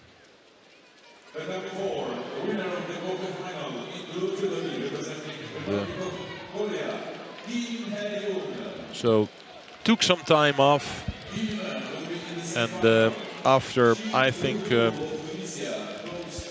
really good 2021 for her, winning the European Championship and the Masters, then silver medal at the Worlds and silver medal at the Olympics. It's understandable that she took some time off.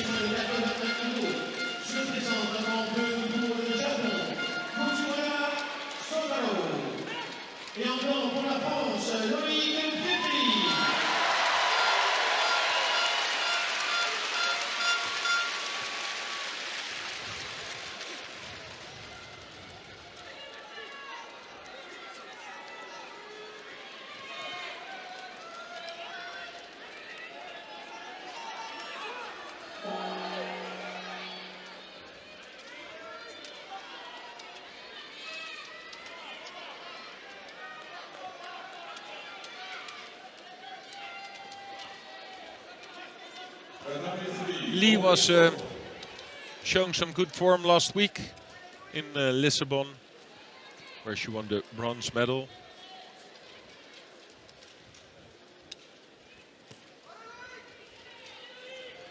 But normally when both fighters would be in their absolutely top shape, it's Malonga who's the favorite in this fight.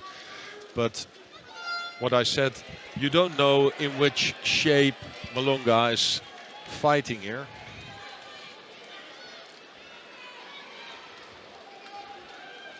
Just returned to the contest or the competitions.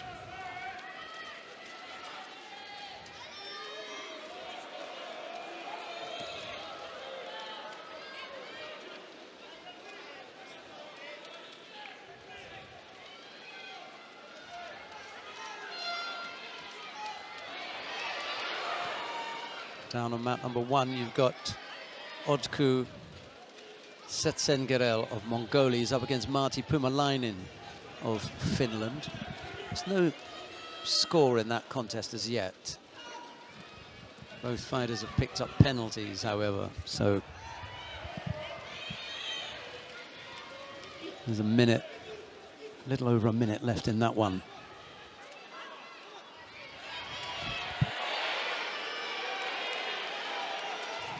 Malonga with her own version of Uchimata there.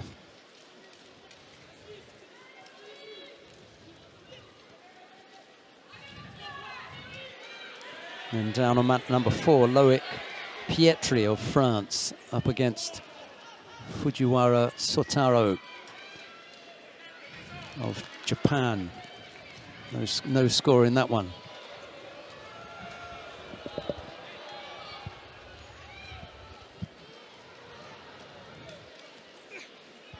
Rafael Buzzacarini of Brazil has just defeated Ashley Gonzalez of Romania on mat 3. I think that puts him into the semi-final. No, quarter-final. They're slightly behind us on that mat. Well, what will they decide? It's every time the Korean who jumps in with the shoulder throws, but this wasn't the best attempt. But because she also made a few good attacks, she gets away with it. But the pressure is on Malonga now, with 2 Shidos on the board. The Korean just jumps in with another shoulder throw. It isn't the best attack, but it's also Malonga who's just taking too much time until she launches something. And again, yeah, well, this is also debatable, because if the Korean jumps underneath every time, you also don't get the time to even do something yourself. Yeah, and that one was on the border.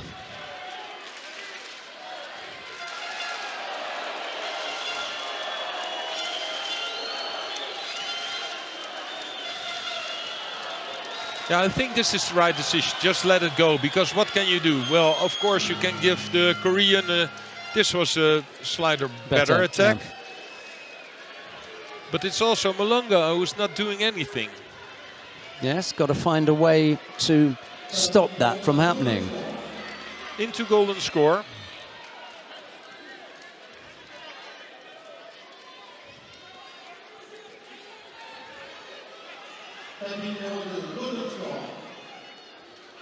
Yeah, Lee being very clever here. The advantage is with her. Yeah, well.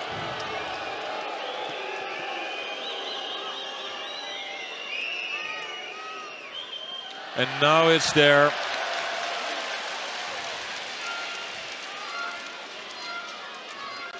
You cannot just jump underneath every time, and because of that, you never give Malonga the time to do something, but she needs a lot of time.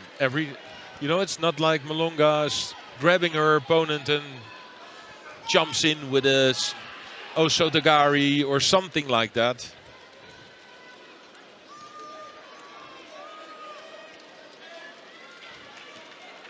Winner of the quarterfinal on the 94 in Judo representing Japan, Fujiwara Sotaro. Fujiwara will win in the semi-final. Representing France, Yeah, Malonga's got to find a way of making the gap so big that it becomes obvious that these are force attacks from Lee, not intended to throw her, just intended to stop Malonga from attacking. But Lee has been close and making Malonga step off the attack. She has to do something to defend a little bit. And as long as she has to defend, then you have to class that as a valid attack. Got to find a way to making that gap so big that it looks obvious that it's a force attack.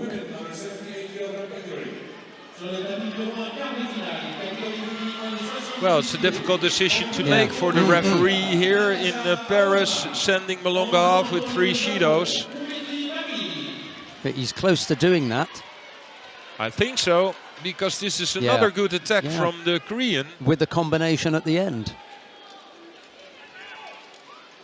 I think, you know, it was one of those things where you just keep looking busy. It's done, it's done. Yes, here it is. Malonga loses. Yeah. And of course the crowd doesn't like it. And we saw a lot of, well, attacks from Lee that were not really good. But I saw absolutely no attack from Malonga. Absolutely. Very well put. You had to be able to come back with one of your own. Right, down on mat number 1, Umeki Mami of Japan in the under 78 kilo category goes up against Natasha Ausma of the Netherlands. It's Umeki in the white judogi, Ausma in blue down there. Meanwhile, here on mat number 2, the super heavyweights, Beatrice Souza, I think she's the number 1 seed if I'm not mistaken, going up against Tomita Wakaba of Japan. Is that right? Yeah. There's a look at this then. That's a real nice counter-attack, and because it's still open in the air, it's the Uchimata from the Cuban. But out of standing situation, brilliantly. Look, I think, at the super heavyweights. We've got Umeki Mami overcoming Natasha Alsma down on mat number 1. Sami Chuchi of Belgium will be up on mat number 1 shortly against Guillaume Schmidt. What else have we got that might be of interest? Davlat Bobonov of Uzbekistan and Mural Sanshiro of Japan. Like to look at that. Before that, Tato Grigolashvili on mat 2 coming up shortly. Kim Min Jong not far off. Roman Dicko, she'll be up shortly. And Nizoe Sake, I picked her out this morning as one to look out for. I still think she's one to look out for. It was Tomita who was silver medalist. She lost against Asahina in this final. It was a crazy final at the World Championships, and then afterwards she gave her the she just piggyback. hopped on, piggyback, yeah. Walked off the tatami. What a character, Asahina.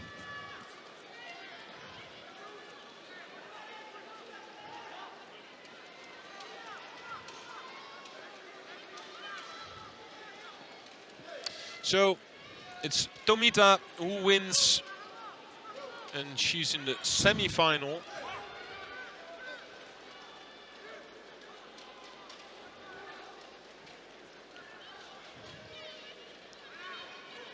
So now the quarterfinal for men under 81 kilograms.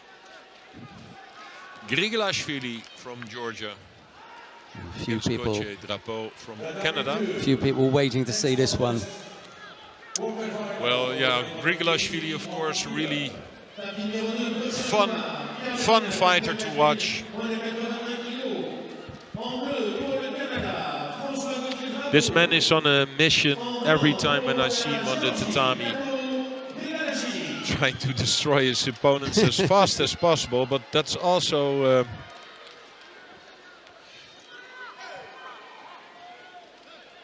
well, it's, how do you say it? It's pitfall. Yeah, or one of his shortcomings. Yeah, shortcomings. Yeah. Because I think sometimes he puts too much effort in his fights. The first minutes, I saw him, for example, against Kasse from Belgium, who had a great tactical plan. And he was not fighting for the 4 minutes. He already was thinking of maybe a golden score. It doesn't matter if I have to stand there for 7, 8, 9 minutes. But eventually I can win.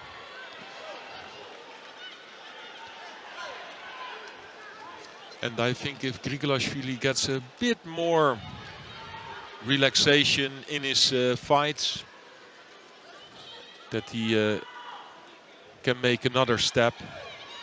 And he already is an amazing fighter, of course, but I think he's capable of winning everything.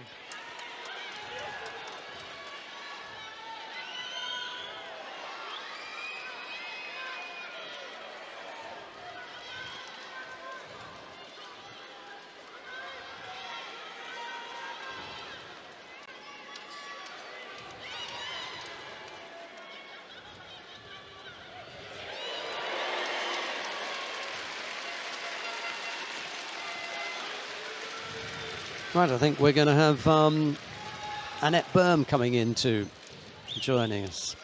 Dennis will be back a little bit later on. We should look forward to your return, Dennis.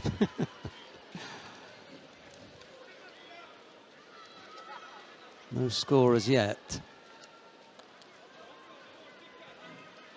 2:20 left on the clock. Julia Tolafua of France has won her contest down on mat number 1 against Leah Fontaine. As we say, good afternoon to Annette Berm. Good afternoon, Annette. Hi, Sheldon. Good afternoon to everybody at home. Yeah, the heavyweight contest, for sure, important for both of them, with the better end.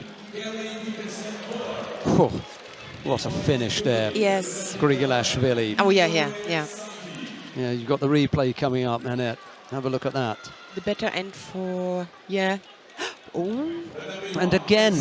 Brilliant reaction. Dennis has just gone. We were just talking about the Uchimata Tsukeshi, and here it is again. Yeah. Oh, missed.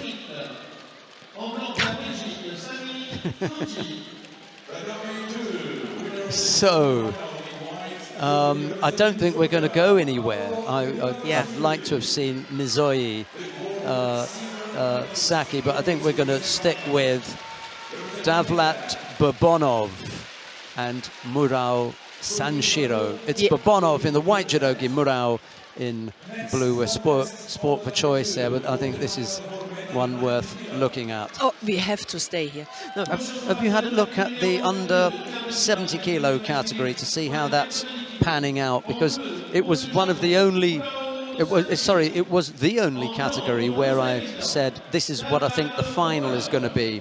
Yeah. I want to see how we've managed that one.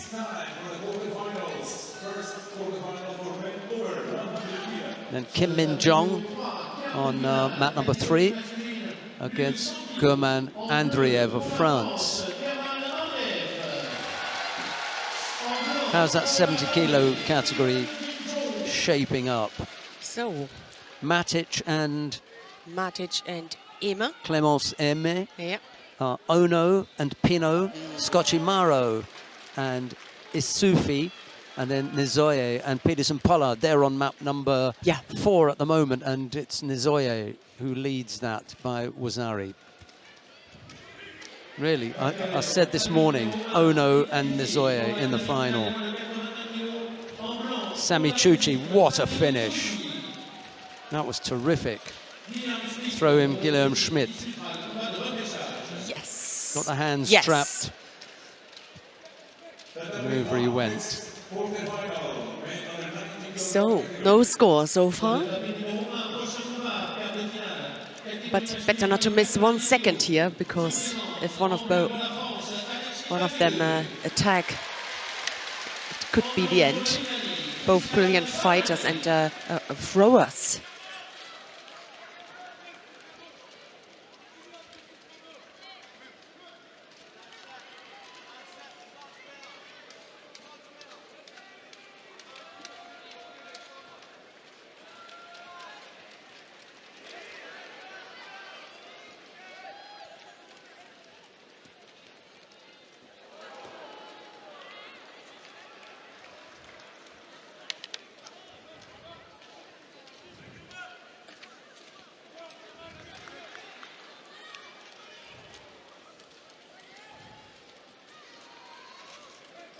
Brilliant kind of Uchigari attack.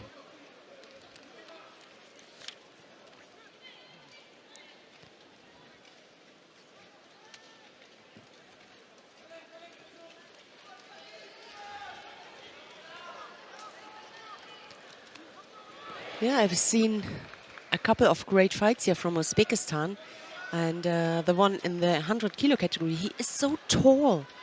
Turoboyev, yeah, he sorted out one against yes, you know, this cross side grip, and then this Makikomi, and then awkward. Yeah, awkward. He couldn't handle it, and he also won against, I think, Kuchera. So the teammate here from Bourbonov. Is that the Polish boy, Kuchera? Yes. Piotr or yeah. Is it Piotr? Yep, you're right. This is the first competition that I've ever been to where I have not opened my laptop. You have it all in your mind, in your head. Yeah. Well.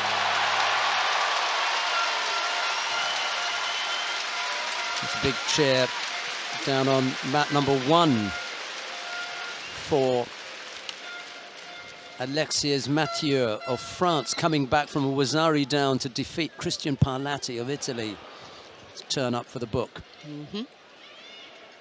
Sumigashi and then into the Osai Waza. Probably Kim Min-jong has won his contest against German Andreev of France. So Kim goes into the semi-final. He's having another good time of it.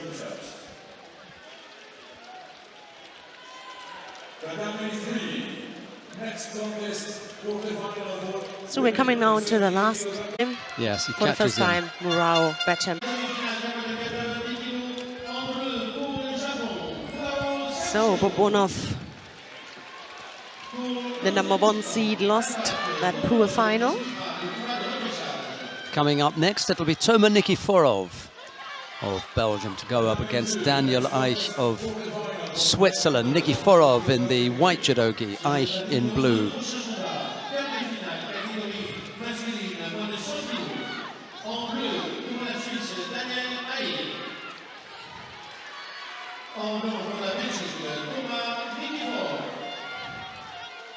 Yeah, the Swiss fighter bet the French before.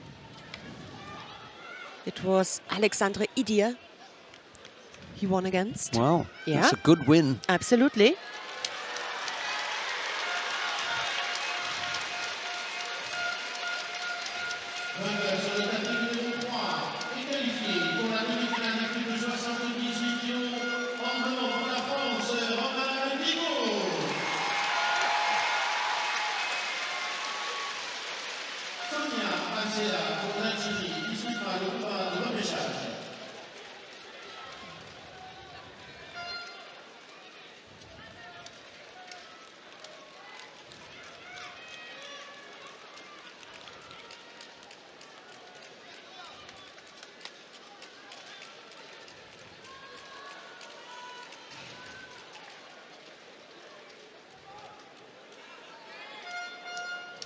Failed attempt here from Nikiforov, who's seated as the #1 here in this category. The Belgium.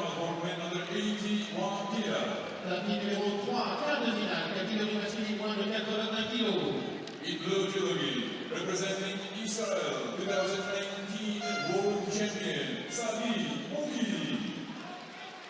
In white judogi, representing Uzbekistan, Sharafidin Boltaboyev.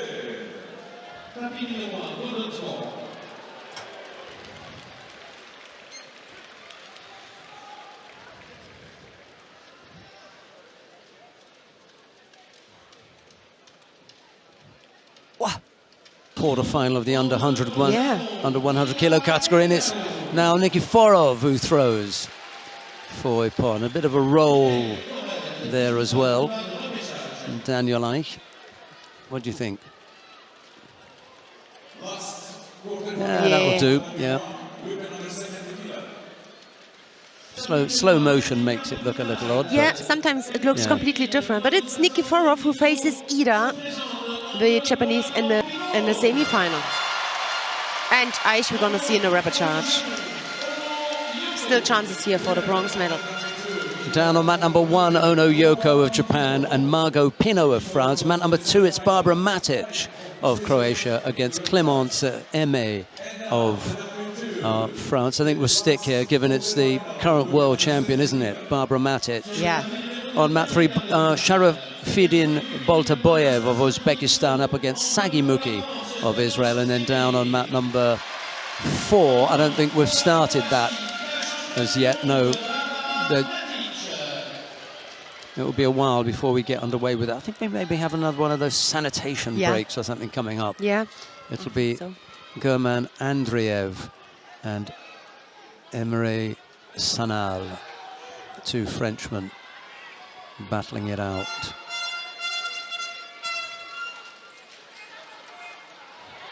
Oh, yeah, I like that for a score. Clémence Aimé catching Barbara Matic with a low left-sided Ippon Seoinage. Yes. Matic behind inside the first minute.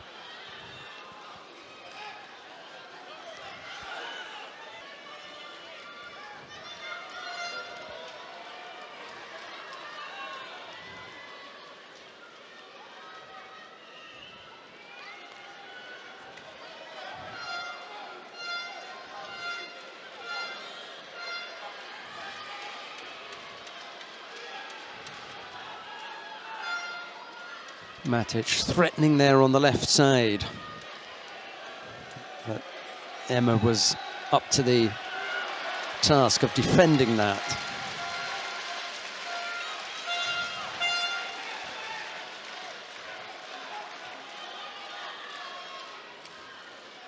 It'll be Palchik in the white judogi, Buzakarani in blue. Here is Annette, and she'll be joined by Neil in a moment. Yes, thank you, Sheldon. Fighters are already there. Peter Palchik from Israel in white, Rafael Buzakarini, or from Brazil in blue, the quarterfinal in the 100 kilo category. This is the last quarterfinal, which is still open. Part was there? No, Yeah. no hands, no Kazushi, no Suruchi hand on. Yeah. And we noticed that in his previous matches as well.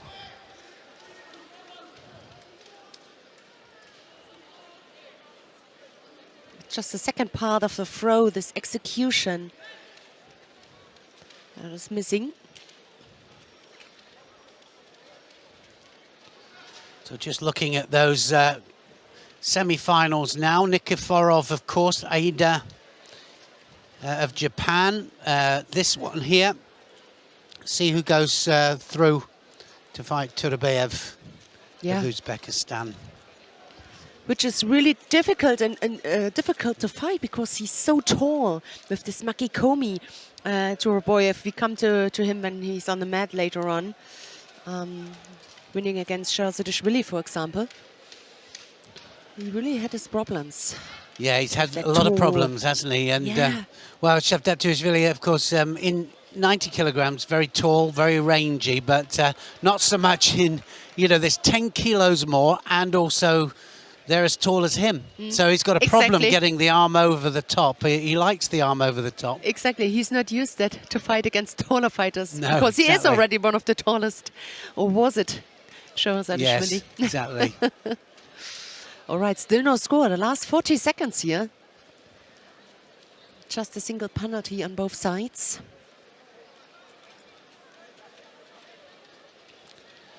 Palchik, the one that's initiating now then. That was good control all the way over. Yeah. Well, that was good hands, good hand movement there.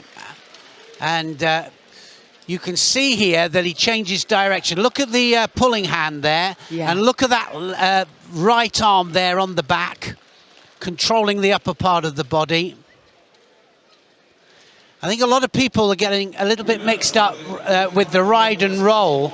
This was an absolute change of direction. Yeah. And not just rolling over because of the movement of the, say, for example, Uchimata, but that one was a really good change of direction by Palchik. Brilliant stuff from him.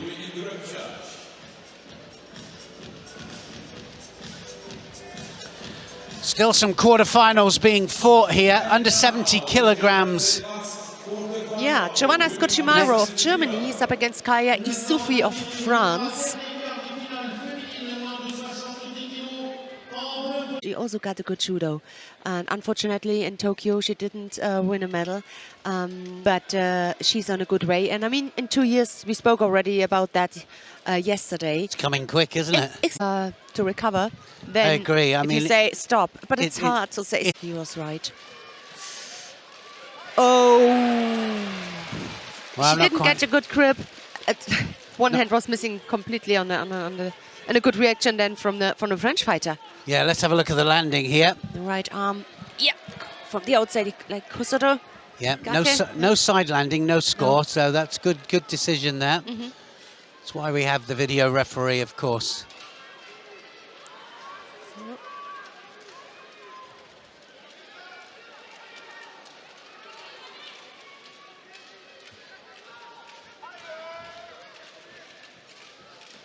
Well, that's got to be a penalty, surely. I mean, she just literally just dropped on her knee there.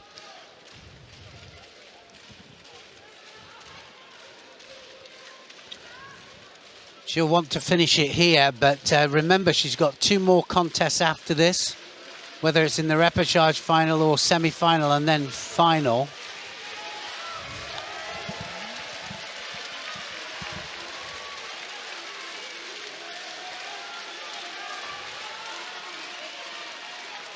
Right, penalty given to the French fighter, Sophie. The last 40 seconds now. Well, I never like to see somebody injured. I know when somebody is labouring, you know, and protecting. And the thing is that, like you said, I hope she finishes and just protects it.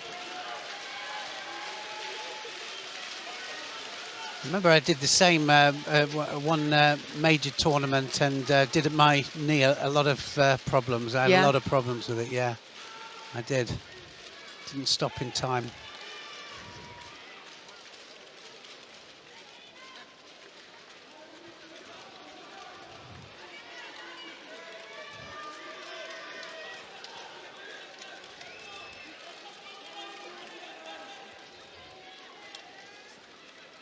Sochimaro coming forwards, just a little bit restricted, but battling away now and starting to climb on top with the attacks.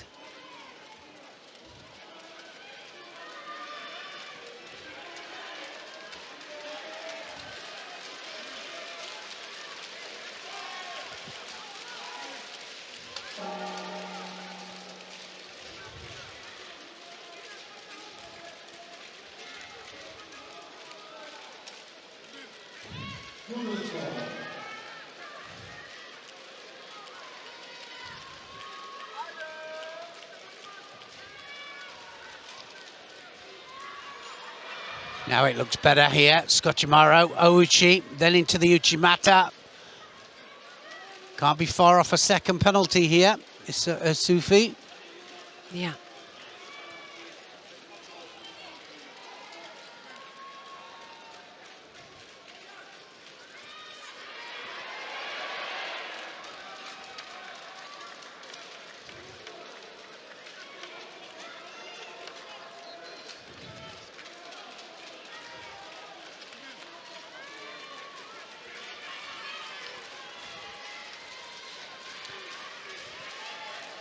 The attempt, not right in front of her, to throw her to get a score.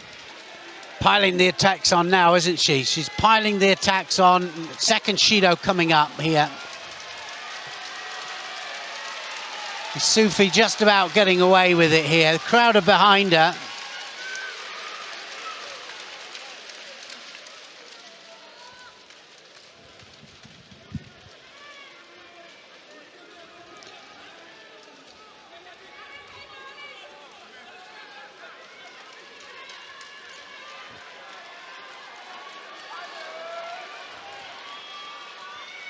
The attempt right-sided for the Uchimata. It's getting more and more difficult the longer the time is running there in a golden score. Yeah, I'm surprised if Sufi's going to get the Shido now. She has to get it. Yeah. So second one up there now. Will that give her an injection there of...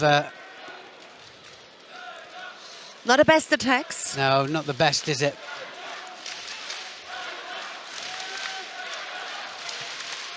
One minute to into golden score. And now she attacks Sufi. Yeah, Sochimaro.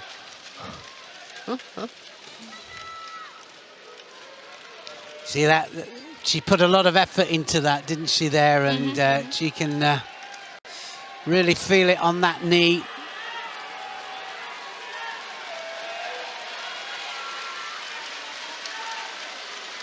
It's not getting better. No, no, it definitely isn't. And, you know, what we were talking about earlier now, look at Sufi kind of came forward at a pace there. She can kind of smell it.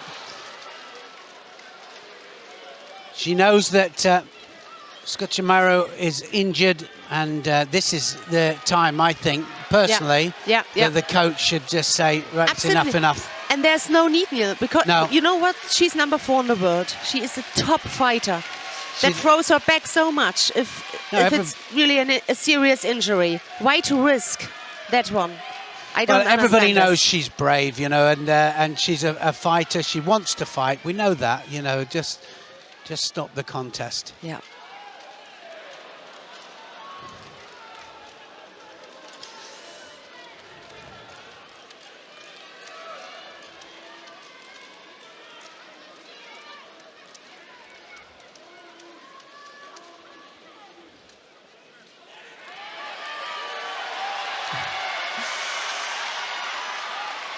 Right arm here from the French fighter that just got a good control. Couldn't use it. You know, the only thing I was thinking of was that maybe she just wants to get semi-final, then massive points. She'll have big points. It could be. And, you know, that for world rankings for the next one, get the knee right. Yeah, yeah.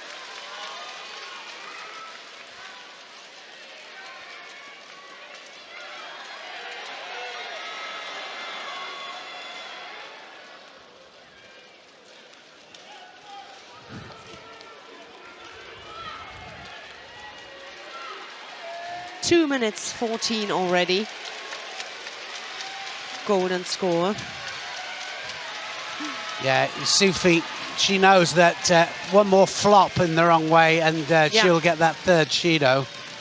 There's one psychological little advantage here in the venue. She got a good support, but if the technique like this comes... That was it, wasn't it? Wasn't All it? over. I thought she got the landing there, but yes, she did. Yeah, so she gets the Wazari. Change of direction, Ojigari. Looked sharp, huh? This Ojigari. Good change of direction, wasn't it? Yeah. Big hip movement forwards. Big Ogoshi. And then look at the change of direction. Yeah, that's the thing I really like on her judo.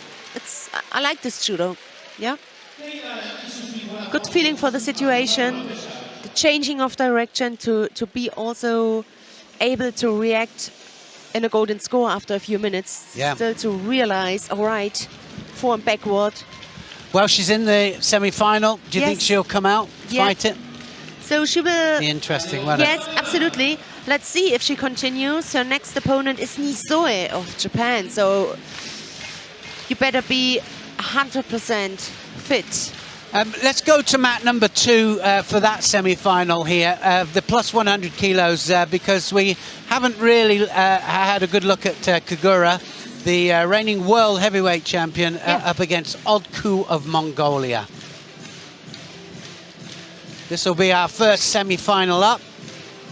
Semi-finals and repechage matches now being fought. These are the final ones for the morning session, and then of course we're back at 5 for the medal matches, all bronze medals and gold medal matches, and well, it's action all the way.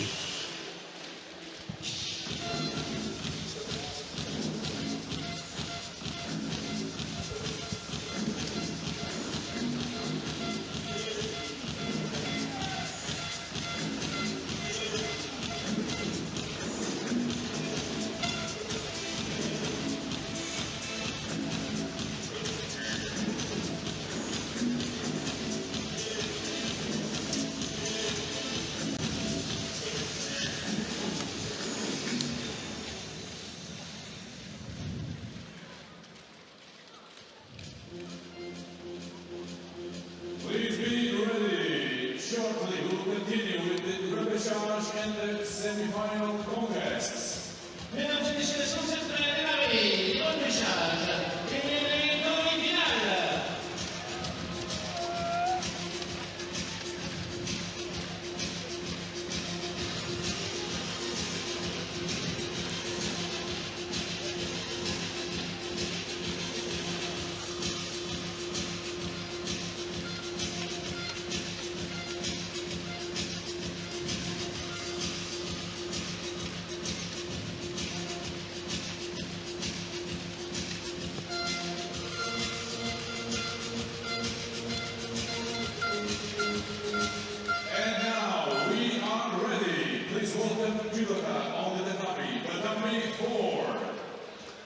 repêchage for men over 100 kg.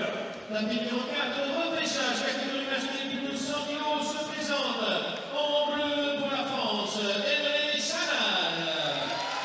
Et en blanc pour la France, Guerman Motet. The coming three semi-final for men over 100 kg. So on mat number 2, we're going to see Kagura Kakuru of Japan, the world champion. Of course, great Teddy Riner didn't do that World Championships, but well, Kagura was the first one to beat his unbeaten run, remember that. First in Tashkent 2021, Paris Grand Slam 2018, first place. This will be his second Paris Grand Slam, and well, we saw him earlier on in the day, didn't quite look as sharp as he has done, but let's see how he looks here up against the Mongolian, and we're looking forward here to a great semi-final.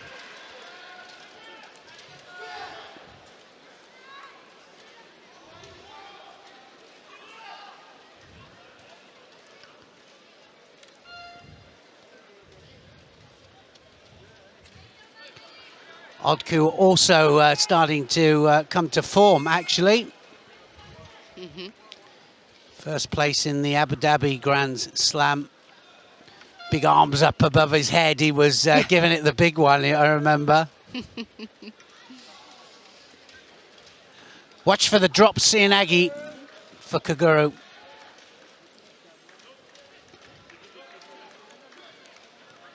Yes, and last time at a Paris Grand Slam, he ended up as a 5th. So we know all what his aim is this time. At least to get on the podium. Tough task here against the world champion. I was talking to Dennis van de Geest, of course, who is a big heavyweight, you know, but, and I'm broad shoulders, I mean. Yeah. You know, but of course, Teddy Riner was a giant heavyweight, but Kagura, I think under 2 meters and quite short for a heavyweight. Yes. Massive Sorisora Komigoshi on mat number 1 there. Oh yeah, the rebel charge for a French Terech will fight for bronze. Yep.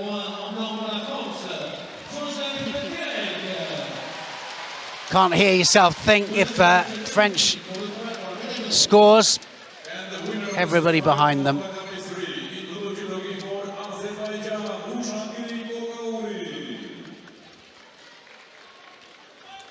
Kogauri goes to the final. Representing Republic of Korea, Kim will compete for bronze. Kokauri, the other semi-finals already decided. The Azeri goes into the final. Yeah, these semi-finals going quickly. Yeah. Well, they didn't even grip up there, and both of them received a Shido.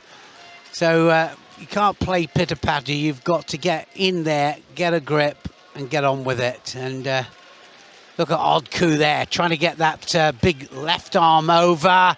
And I was just about to say he's got to be careful of the drop Sianagi underneath. It was a good moment to come up with this drop Sianagi, but he just couldn't execute it. Odku is quite rangy, isn't he? He's quite tall for Mongolian. You know, they're normally thicker set. Yes. And yeah. Could also be a under 100. Let's have a look. He changed category 2019. He decided to move up to the big ones. We'll do it with the big boys. With the big boys.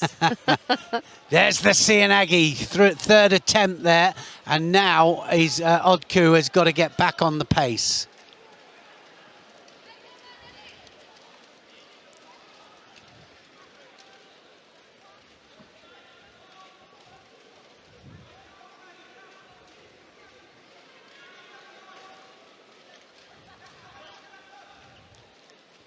Well, we've seen him dominating the grips here, but not going in for any attacks, Odku.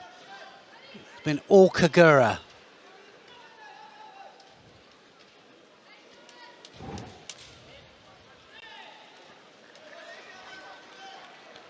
Well, he can go right as well with that Sianagi. We've seen him do it left. Let's have a look, see if he goes right. Yeah. He might have a little change of direction here.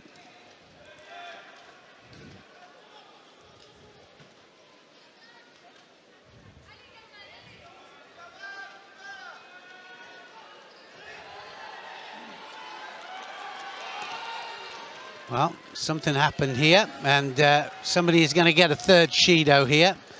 This is a semi-final.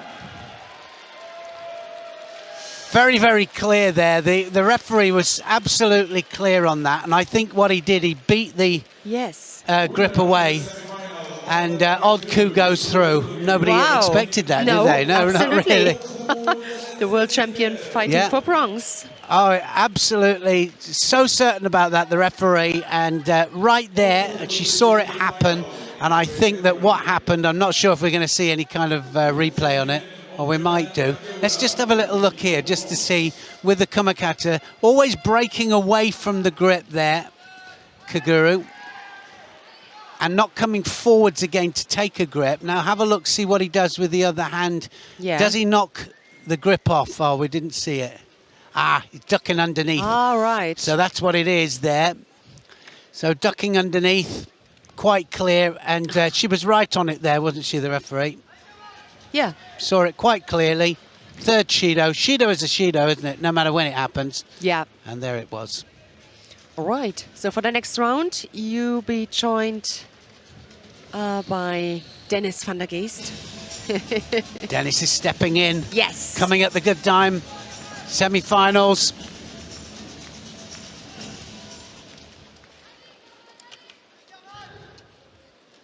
Let's go to mat number 3 because Audrey Chimeo is on absolute fire.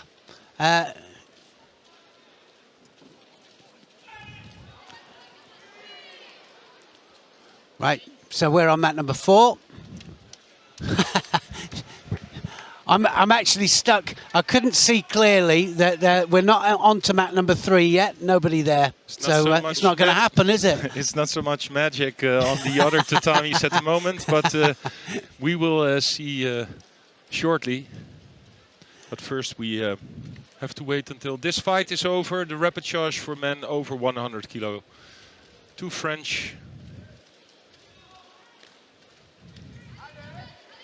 Trying to fill the enormous shoes of Teddy Riner, of course, here in France. The biggest champion we had for a long, long time. Massive. I mean, when you think of over 10 years, well over 10 years, and at the top, world champion. Yeah, and incredible. I think it's a shame that the French don't have another heavyweight waiting, or I don't see somebody who can make. It happened with Tani though, didn't it? At 48 kilograms in Japan. I mean, she was so dominant for a decade. No 48s came through. As soon as she retired, then we had quite a few came through. You know, so. Hopefully that will happen. I often wondered, actually, you could probably tell me. I mean, how would he get his randeris? The amount of randa is needed, you know, somebody of that size and obviously, you know, being a heavyweight. Did you have a problem with that? Well, of course, you're going to a lot of training camps, but I know Teddy Riner has his own people around him. Also, one of his sparring partners, but he's not a French guy. I think he's from Germany. So I don't know how many times these guys who are heavyweights in France have the chance of doing randori with Teddy Riner. Maybe not so much. No. And that could make them a lot better, for sure. I was going to say, I mean, if I was them, I would have been chasing him and every randori that he was at, you know, and just trying to get better, really. Yeah, but if he's not there, true. You cannot ask you can't him, do you it. know? No. That's true. True. And well, let's see what Riner will do the next 2.5 years. Of course, because the Olympics are also in France, he's already placed. But he has to make some tournaments for sure. I think he can't make that mistake again. I think probably left it a little bit too late for the last ones. He probably needs, like you said, more tournaments. Just go for it, you know, if he's going to do it. Quite amazing that we think that it is still possible that he could do it.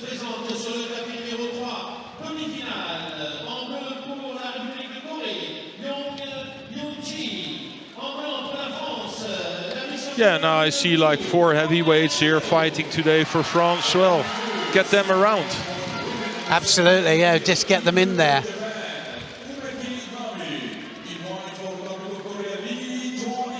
Repechage match, under 78 kilograms. Emma Reid of Great Britain up against Posvit of France. Posvit in blue, Emma Reid in white.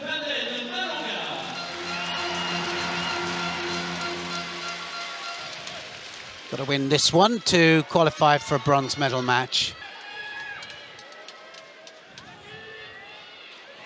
So these lost in the quarterfinals, remember.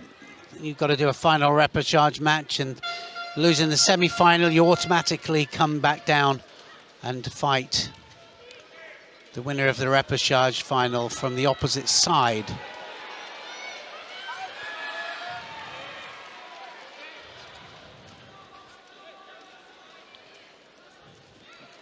The French are really strong in this category.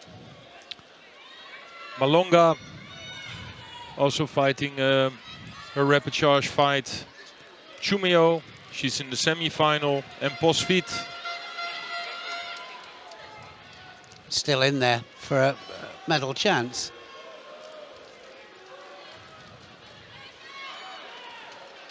Well, that wasn't far off now. Has she got the arm? She might have the arm. Yes, she has. Wow, she was quick on that arm then. Great transition from standing to newaza. Well, it was so near to a score, wasn't it? They were kind of half contemplating, was it a score or wasn't it? And Emma Reid was on that arm like a flash. And this is what transition is all about. Quite agree that wasn't a score. But look at that, she's on the arm there, pulls it out straight, keeps control all the time, and she's submitting. Great transition, what a Juji Gatami. Yeah, and let's hope that her arm is okay. Here we have the semi-final, Chumeo against Yeon from Korea. Yeon already 2 Shidos on the board after 1.5 minutes in the contest. On fire today, Chumeo. Making short work of her opponents.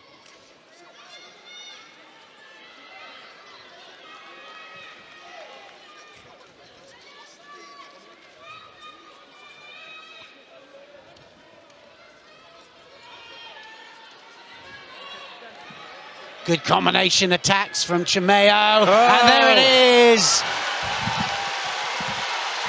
Ashiwaza, and straight the way across there. Ashiguruma, and just drives her all the way onto her back. Look at that right arm round the back.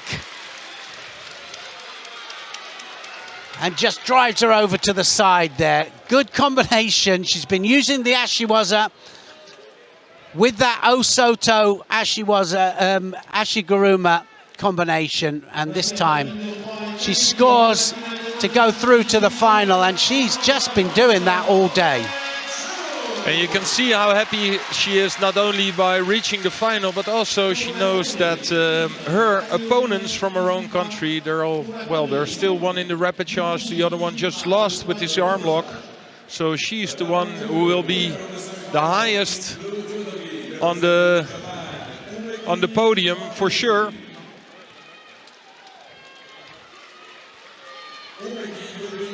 Wow, all systems go. Just looking now, just to see what other semi-finals we've got. Great matchups coming up. Can't miss, well, we've got Grigelashvili He's just about to come on to mat 2 with Chuchi of Belgium. Moreau will follow that. Let's go up to mat number 2. Let's go over to mat number 2 here, where we've got Tomita against Talfua of France, Tomita of Japan. This is in the plus 78 kilos category, and then we can have a look at Grigelashvili next.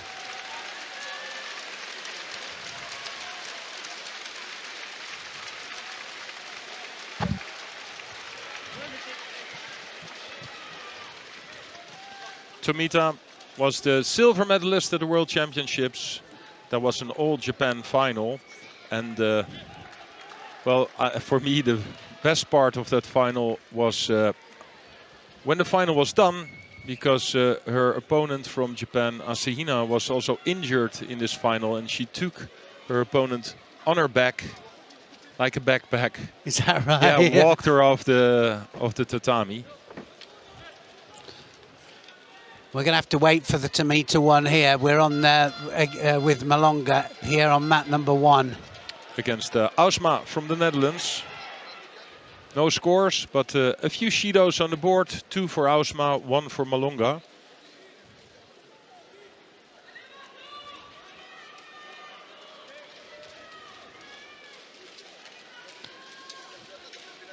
This is the first time we see Malonga on the tatami after the Olympics, where she won the silver medal. Quite sure that she took a break afterwards, and now back on track. But yeah, you don't know in what kind of shape she starts here, of course. That's the thing, isn't it? I think that's with a lot of the athletes here. A lot of the top judoka, they've had a little bit of a break. This is the first one back. What a tournament to come back on. I know a lot of the Israeli team are the same. First one in this.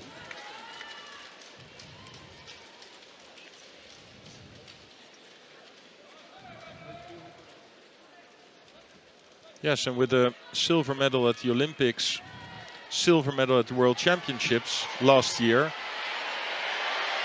you can say, here's the score with just a few seconds on the board. So that will bring her into the bronze medal contest. She persisted with that, didn't she? Makikomi, she had about 3 different stabs at it. But with such results, but still she cannot be 100% sure that she will be the #1 for the next few years. If you see Chumio today showing some absolutely great form. So the battle continues. Yeah, well, I mean, Chumeo, amazing athlete she is. You know, you think she's retired, and then she says, no, I'm not. And she's probably having the best tournament. I bet she wishes this was the Olympic Games or World Championships. Could be, of course. Quality of the people in it.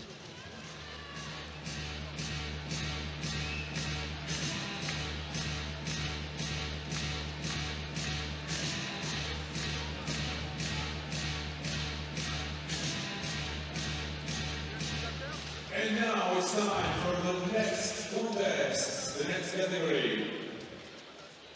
So, tatami 4. The next contest is professional for women over 78 kilos. I think we'll make a change to, I think, tatami 2. Can we go to tatami 2, please? Over to tatami 2, Tomita up against Tolifua of France, plus 78 kilograms.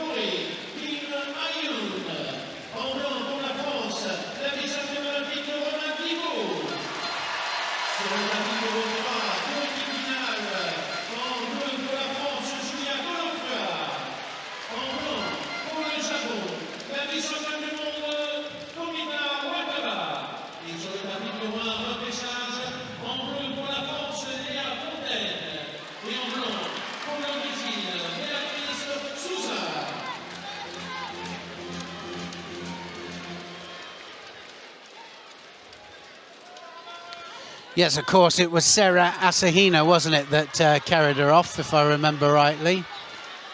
In that World Championships, it was... that was, not the other way around. Yes, piggyback.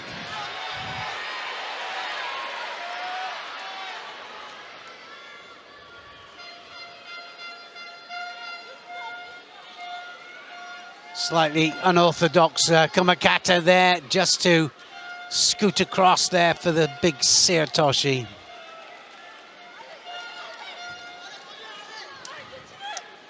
Tomita, one of the more moving heavyweights, likes to move around. She's not the tallest in this category. Good judo. Yeah, you can see, can't you, what she's looking for there. Big hips across. Certainly, Talufa has got to do something.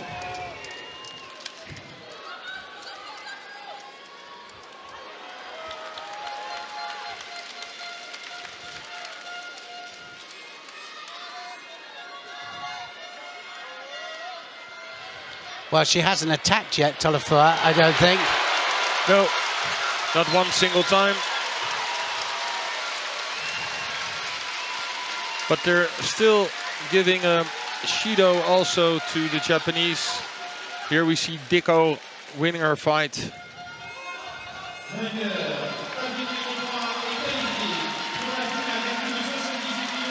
Just a little flick across there to have a look at how Diko got to the final.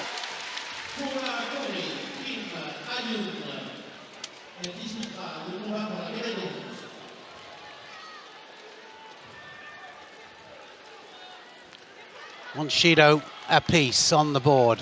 Yeah, and it's Tomita who tries to find a solution, something, a technique, but you can see that she just lacks the power and maybe also a bit of mass to make it strong enough. It's the French woman that really controls the right sleeve, but I think she's going to get the hips across in a minute. I really do. I think she's perfectly stood there for Tomita. Yeah, but every time the sleeve, and then the right arm that comes over the back, the smaller Japanese, it's difficult for her. Here's the shoulder throw. For me, there's one person in this semi-final who tries to do something with judo. And still two Shidos on the board. Both have one Shido, but... Yeah, it's not equal, is it? So no. Another Shido here. And I think this is the right decision. It's Tomita who's trying. And it's Tolofuya who puts all their energy in the Kumikata.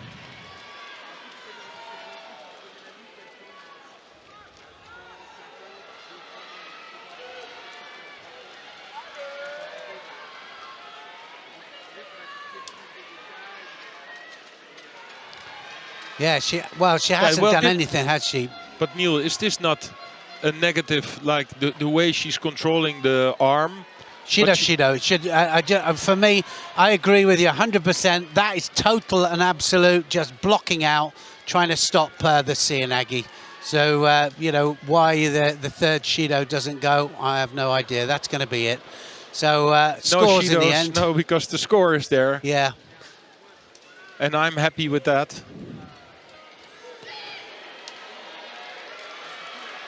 You can only ride those Seoinages for so long, can't you? Now it should be a third Shido, surely.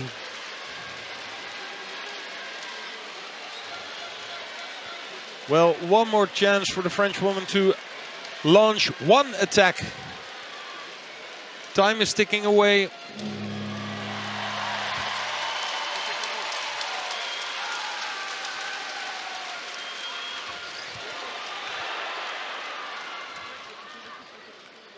Well, at least she knew that she has to open up, she has to do something. Just 3 seconds left on the clock, just needs to stand her ground now. Tomita.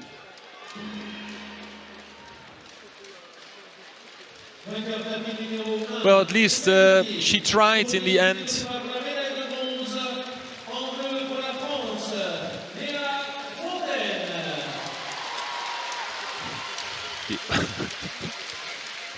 So tell us what happened there, Dennis. Well, a score is a score, Neil. Score is a score.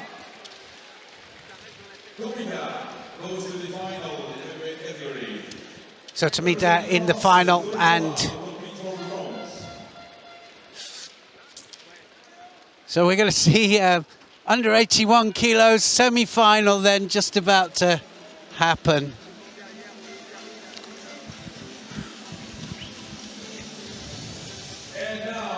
Should be an absolute cracker here now, because Grigalishvili of Georgia up against Sami Chuchi of Belgium.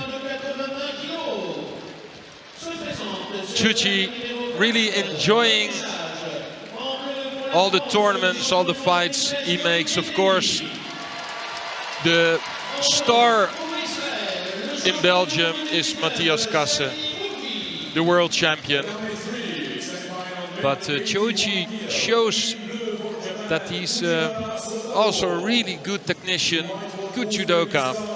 Yeah, and at the highest level as well. This isn't the first time, of course, Sami has been actually in a major final or semi-final. But here he is against the European champion. I've got to say, I thought for sure Grigilashvili was going to do the big one at the Olympics. It never quite happened for him. But he came back into competition after the Olympics like a man possessed. But I think one of the best results from Choichi was winning the Grand Slam in Tbilisi last year. Guess who he beat in the semi-final? It was Grigalashvili.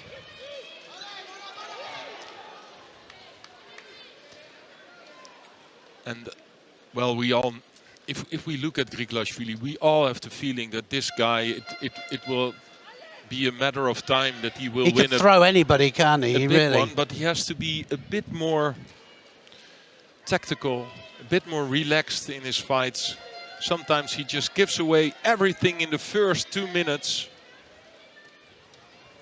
Yeah, that's what I mean. I mean, when he came back in, it was almost like he said, right, I'm going to show everybody that I should be Olympic champion. And yeah, he was like you just said, 1,000 miles an hour. Yeah, and for example, I saw him fighting the final at the Worlds against Matthias Kasse. And Kasse, he just waited for minutes, just a good tactical plan. And after a lot of minutes, he was the winner. And sometimes you have to understand that a fight is 4 minutes and sometimes even longer with the golden score. And if you put all your energy in the fight in the first 2 minutes, you also get frustrated. Like with every mate, you're like, this guy is still standing there. How is it possible? Yeah, how dare he? Okay, you have to divide your energy a little better. Sagi Muki there. Big reaching Oso de Gary there against Prix of France.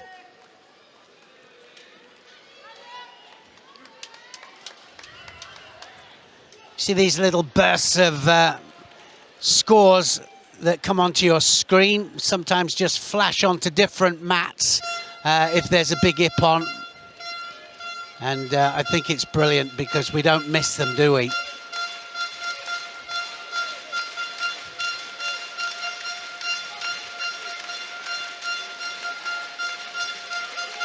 Wow, look at this. They're on the sleeves, these two, and that means that difficult sometimes to come up and explode in, but they're going to have to attack. They know that. Here we go, change of direction now. Grigalashvili starting to go to work.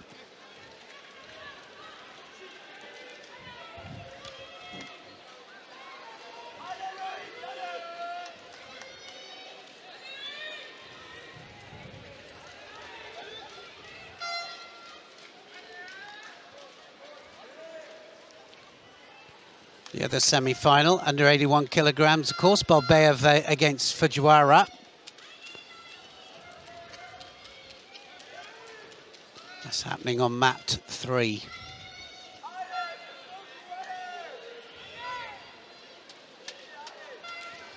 Sianagi! Oh, my goodness.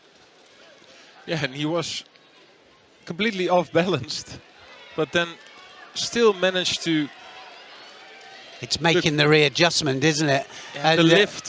Who else do we see do that? Minus 100s, Fonseca.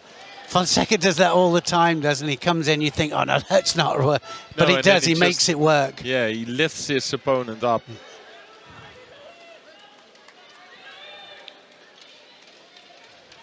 Second Shido for the Belgium.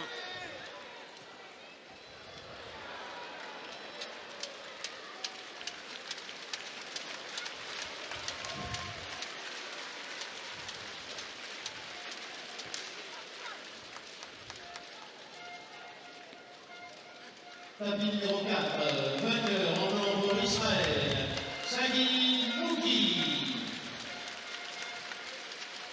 Sagi Mouki se qualifie pour disputer le combat pour la médaille de bronze. Yeah, dominating Grigalichvili. Chuchi having a problem, isn't he, to get in there.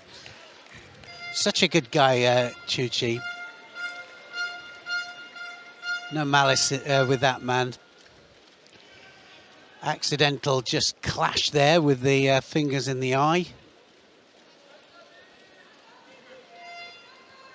Yeah, that's something that can happen, especially when you have a fight where both players are really into this kumikata.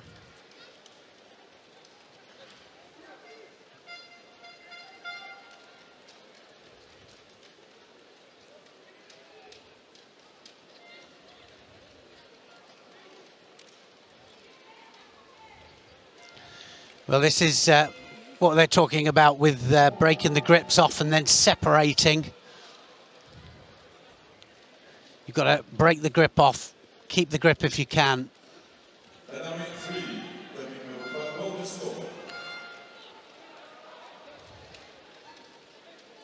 Well, that was a drop.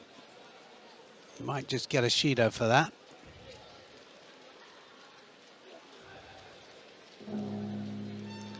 Yeah, I thought he might. The hands weren't there at all. No, it was escaping. One of the few times Choichi really had his kumikata the way he wanted.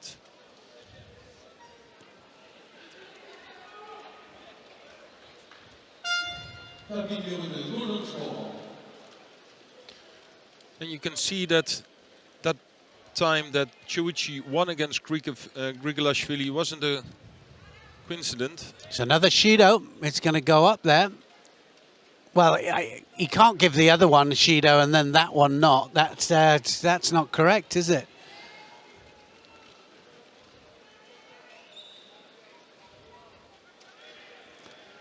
No need to do that, these two. They're just, they're huge throwers.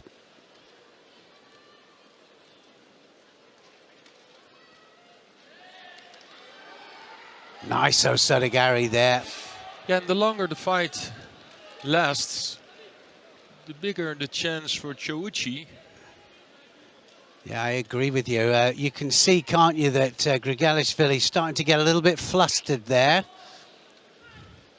A little bit anxious. It's not going all his way. Yeah, he doesn't know why he gave it then. Should have been earlier. Yeah, just well, that little bit. Yeah, I think they doubled it. Like yeah. It was 2 times the same technique.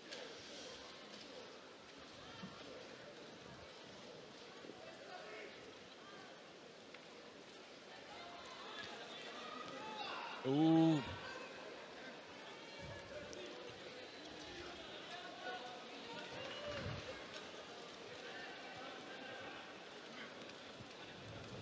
Strange, isn't it, that two world-class fighters, same weight category in Belgium, you know, at the 81 kilos category. Both good guys as well.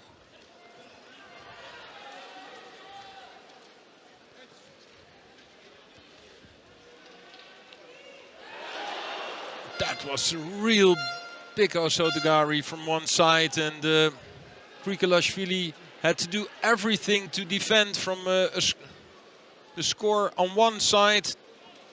Just not enough control of the sleeve. But you see that Grigolashvili is having a hard time. Yeah, he's rattled, isn't he, now? This is the chance now for Chuchi.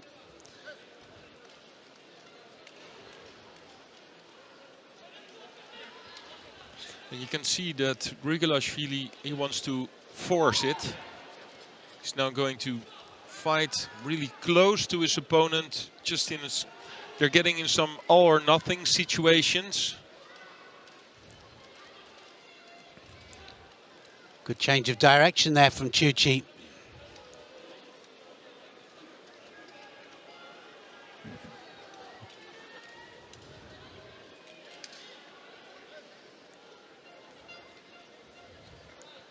No more mistakes here now.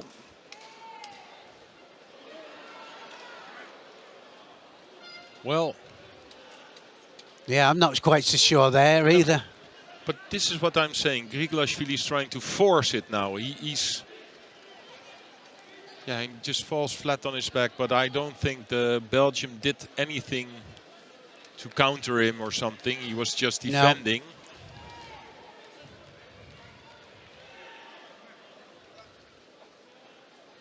Well, they're going to assess as to whether that was a direct attack or it wasn't a counter, that's for sure. But falling flat on your back, it's always a risk.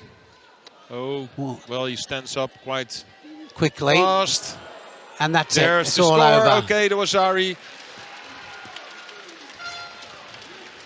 Well, it took him some time, didn't it? And in the end, went for the pickup there, got too close, Chuchi, and in the end, he just manages to take him onto his side.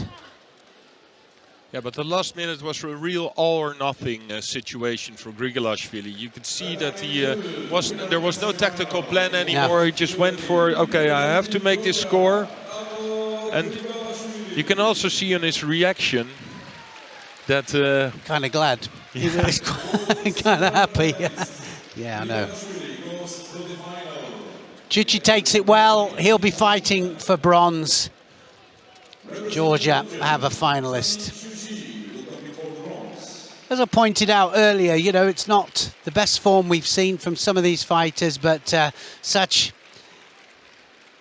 is their class that they are still getting there through to the final or medal matches. Going to stay here on mat number 2 here. We've got Moreau of Japan up against Matteo of France. Yeah, they're cleaning the mat, so we can make a change to this semi-final where Boltaboyev and Fujiwara are fighting. One of these fighters will face Grigolashvili in the final. We're already into golden score, quite long.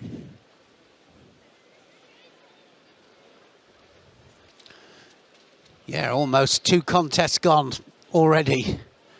And we know he's got that change of direction, Coach Gary. We saw it earlier, Fujiwara.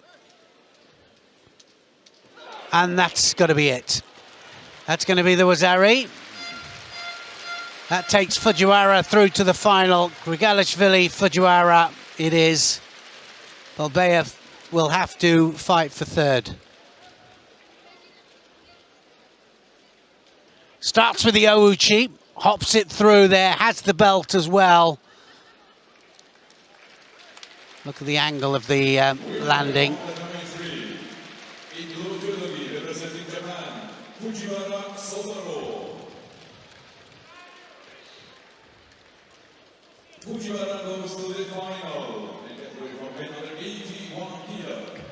Working our way through these semi-finals.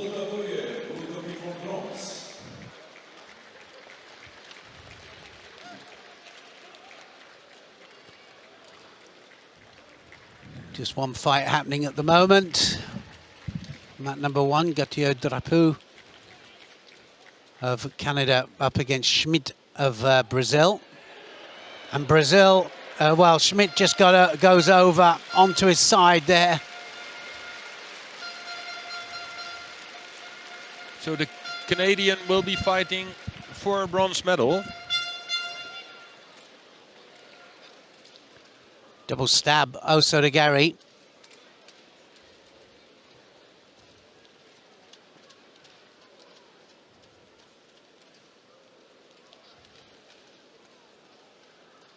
Tapis numéro 1, en blanc pour le Canada, François Gauthier-Grateau. Il se qualifie pour... Well, Canada have got another 81 kilo fighter.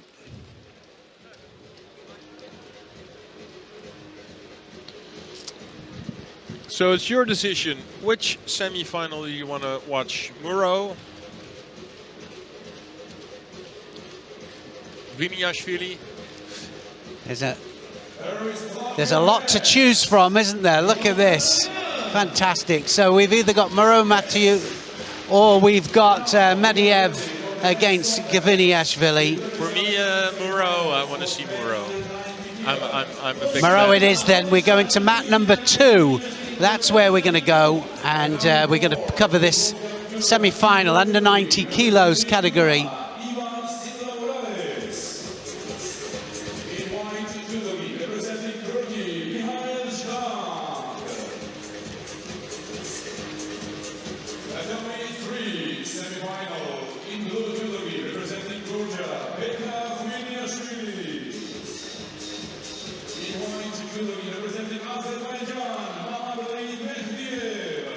Well, Matthew certainly hasn't been anywhere near this level before. He's one of the French squad members in the Paris tournament. They have to earn the place to fight in the Paris tournament. But here he is. And he's up against one of the best here, Maru of Japan. And he'll give it his all here in front of his home crowd.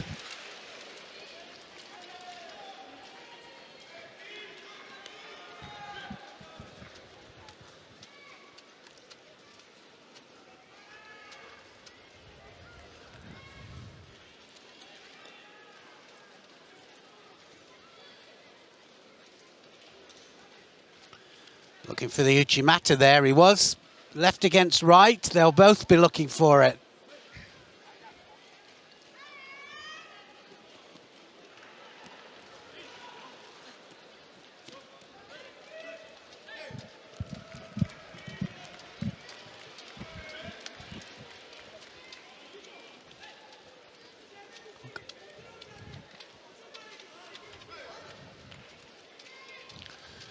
So I'm going to hand you over to the into the capable hands of Sheldon, who's going to come in with Dennis.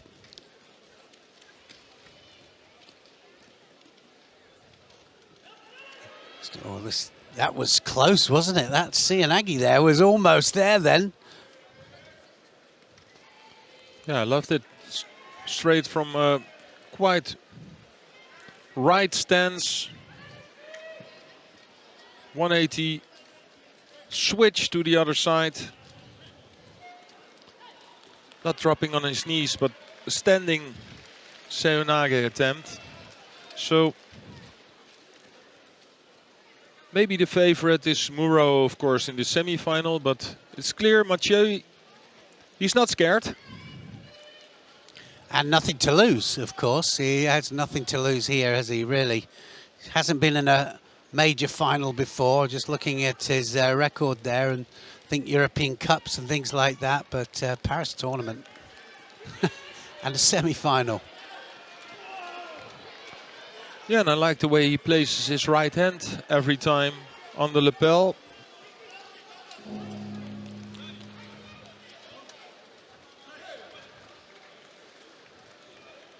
Now Muro has the grip he wants.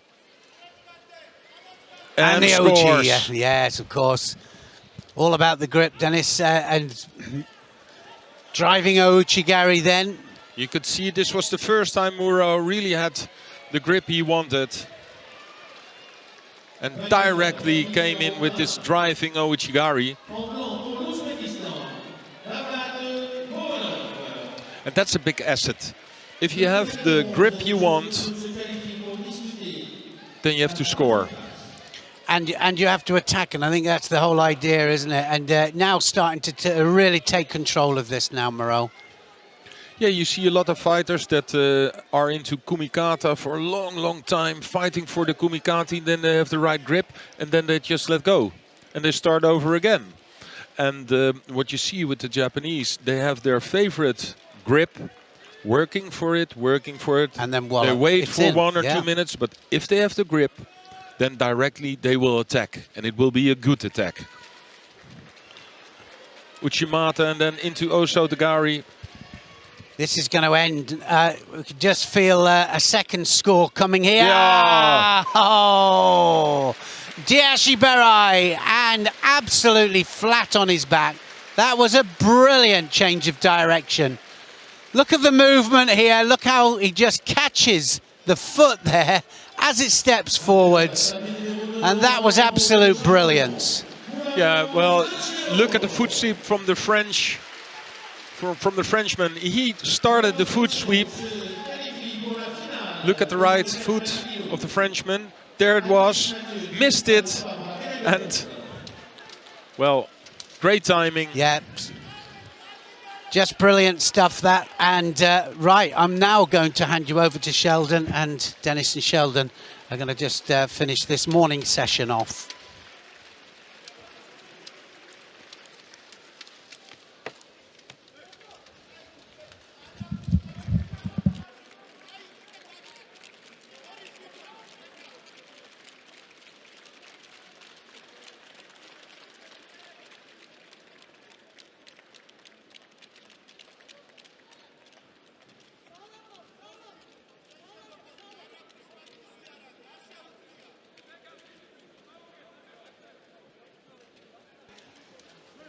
The other semi-final, Medvedev from Azerbaijan, Gviniashvili from Georgia.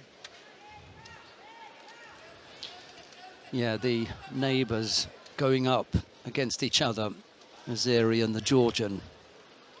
Not the first time. Big Haragoshi attempt. Gviniashvili was almost on the end of that. He picks up a penalty for passivity. It's his second as well, with 40-odd seconds left to go. Tall and leggy Medvedev. Yeah, and Gviniashvili, for me, well, that's a long time on the belt.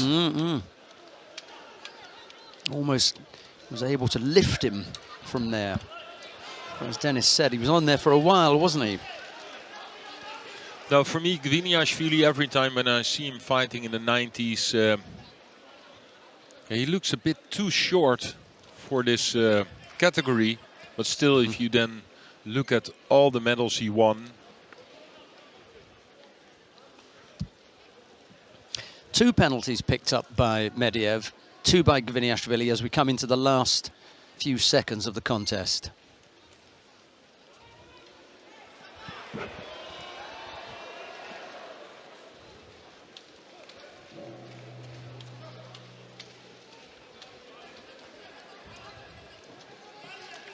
We've still got quite a lot of action to come, actually.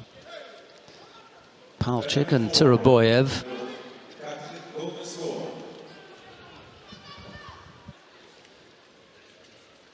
Well, let's see how this one pans out. And again, a big Haragoshi. Oh. Yeah, he's landed on the knee. It's got nothing to do with Gviniashvili.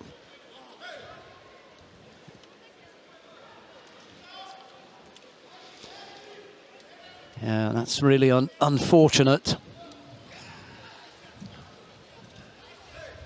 Yeah, Medvedev is not going to be back up on his feet. He knows that. He's actually turned and bent the knee as well, with some weight on. So maybe it's not as bad as we first thought, because he is walking. No, it started with a shock. Yeah, yeah. You know, if an athlete like this is screaming afterwards. Yeah, I could not exactly see what happened. Well, it may be. Let's have a look and see whether it's Kawasugake. Yeah. We have to see it on the replay. Let's see what happened, because then it was the action from Beka Gviniashvili. Have a look at this. Does he wrap the leg around? Was it a forbidden action?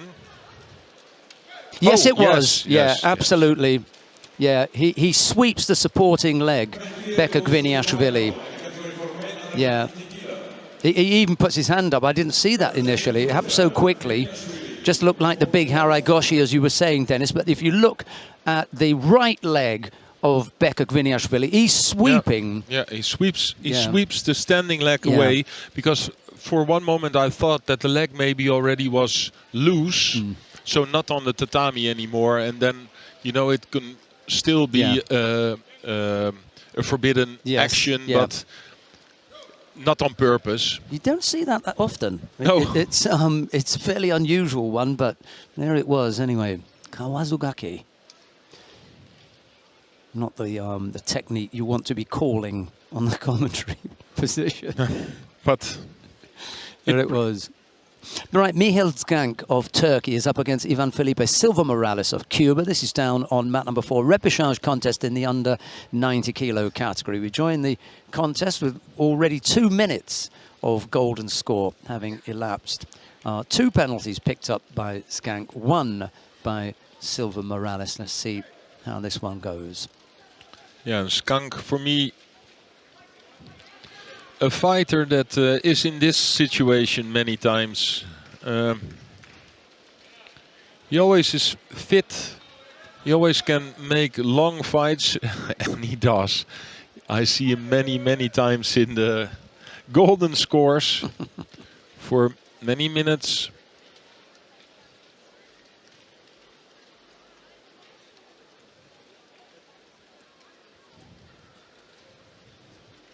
Again, his whole face is wrapped up with tape, his whole head.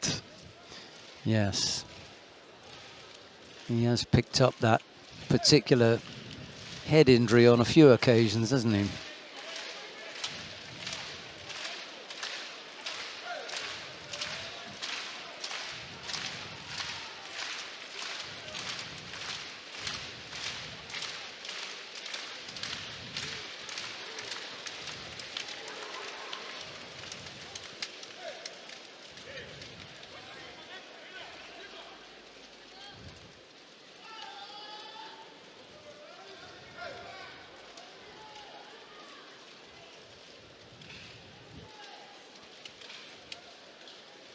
Silva Morales was a silver medalist at the World Championships in 2018.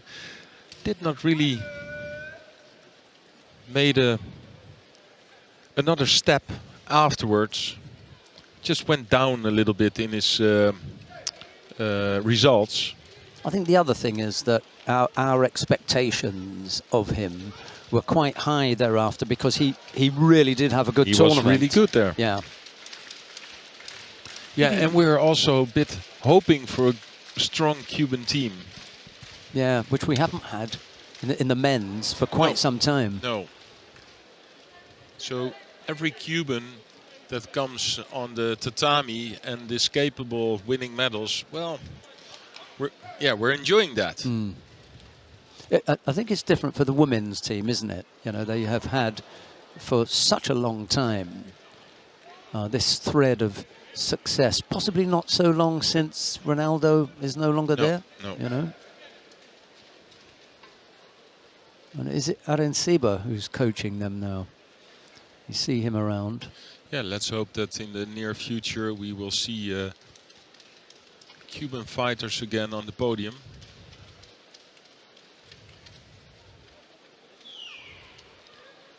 Today they have a chance here with Silva Morales, but then he has to win his repechage fight, and of course then after that the bronze medal contest. So still quite a long way to go.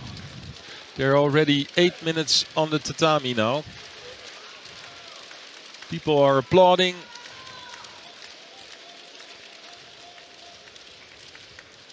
Waiting for a score or something that will end this repechage. That was a good Haragoshi attempt by Silva Morales.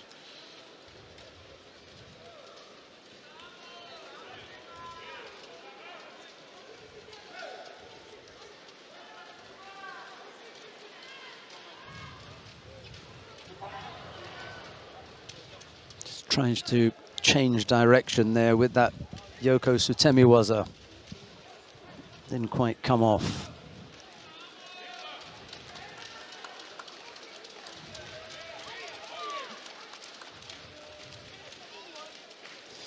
Crowd just as good as it was yesterday, 2 days in a row.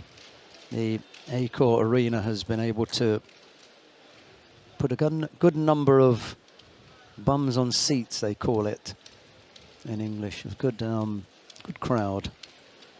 And it's necessary to have a special pass. You know, you need that pass sanitaire to gain access to the venue. And there may yet still be a large number of people who, for their own reasons, decided, no, you know, I don't want to be out and about yet, or I'm not having one of those passes. So perhaps that has affected the numbers, but it's nice to see at least the usual bank of seating almost completely full. And as ever, a nice, knowledgeable crowd in here. Obviously, you know, quite partisan. You know, they love to see the French team doing well, but at the same time, they're able to appreciate good judo whenever they see it. Well, that's why they're now quite silent, because no French around. no, and also this fight is not the best one we've seen today. We're not exactly on the edge of our seats at the moment with this, but we've got some good judo to come. We'll hang on for that. Wait till this one's finished.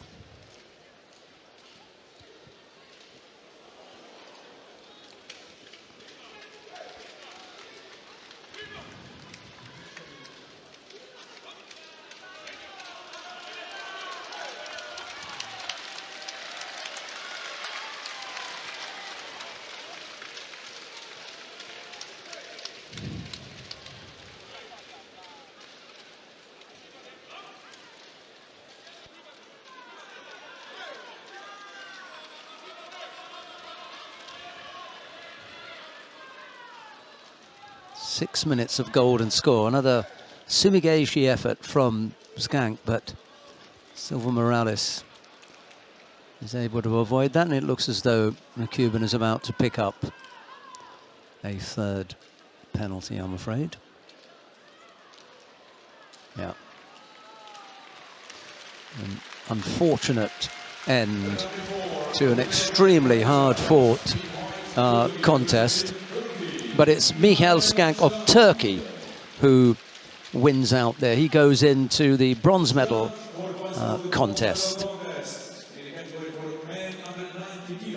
7th place finish for Ivan Felipe Silva Morales. And now we are ready for the next contest. It's repechage and the semi-finals. Right, well, the repechage contest you have to choose at home. Daniel Eich up against Michael Korel down on mat number 1, or Rafael Buzakarini up against Piotr Kutsera of Poland down on mat number 4.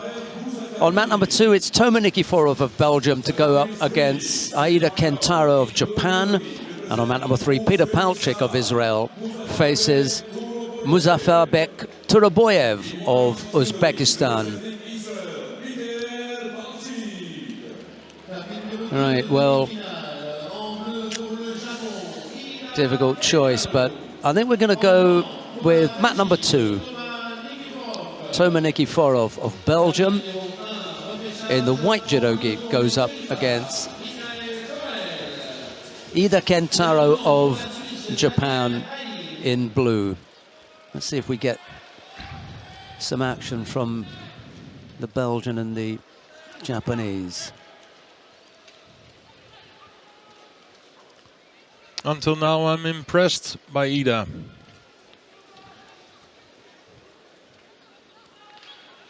I think he had one close one earlier on. I'm just trying to think who it was. Who did he fight in the quarter-final?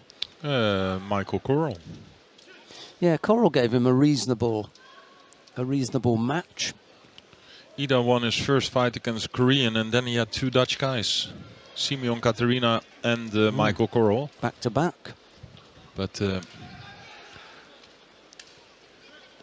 I just mentioned earlier when Neil was sitting here, what I really like about the Japanese judo, that they can fight for 1 or 2 or 3 minutes to get their right kumikata, the thing they want.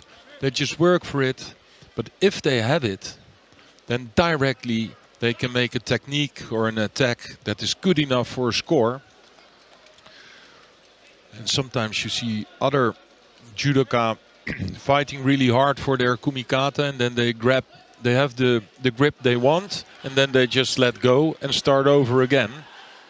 Madeline Malonga earlier on today managed to, get her hands on her opponent any number of times, but was beaten to the attack all the time by a Korean. Yes, against the Korean.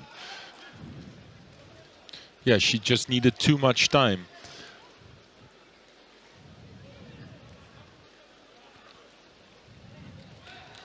Makikomi from Nikiforov. Didn't really have the arm, did he?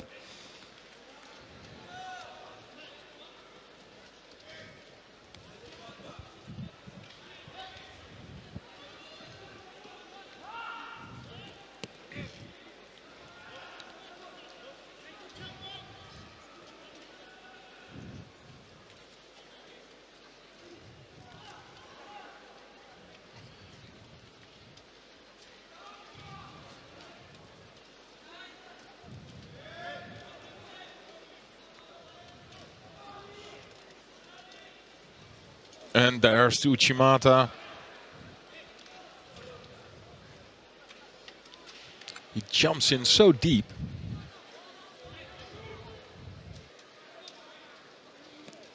Yes, Nikiforov was hopping off that one.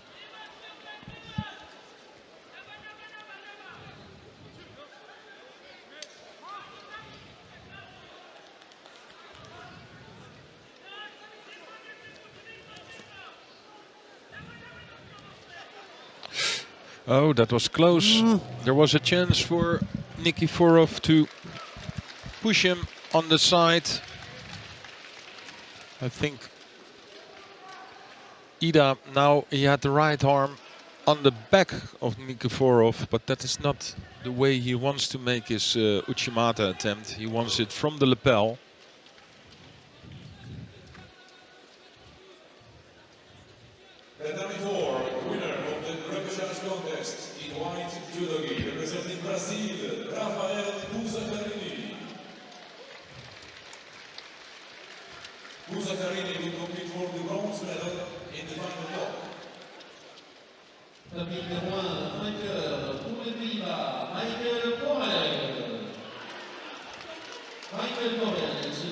Michael Coral has won his contest down on mat number 1, so he'll compete for the bronze medal.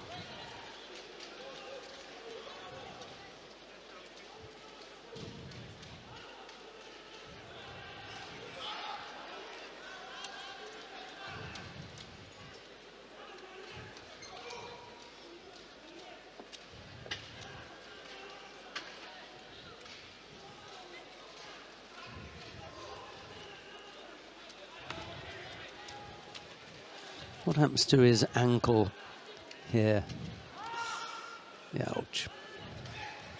Well, strong lad, isn't he? Back up on his feet.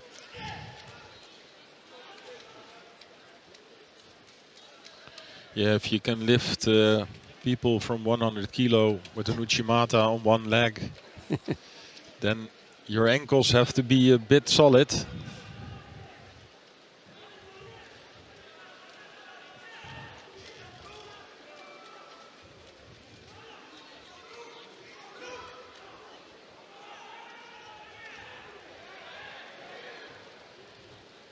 Nice katakuruma there, straight into the newaza. Is the lapel under?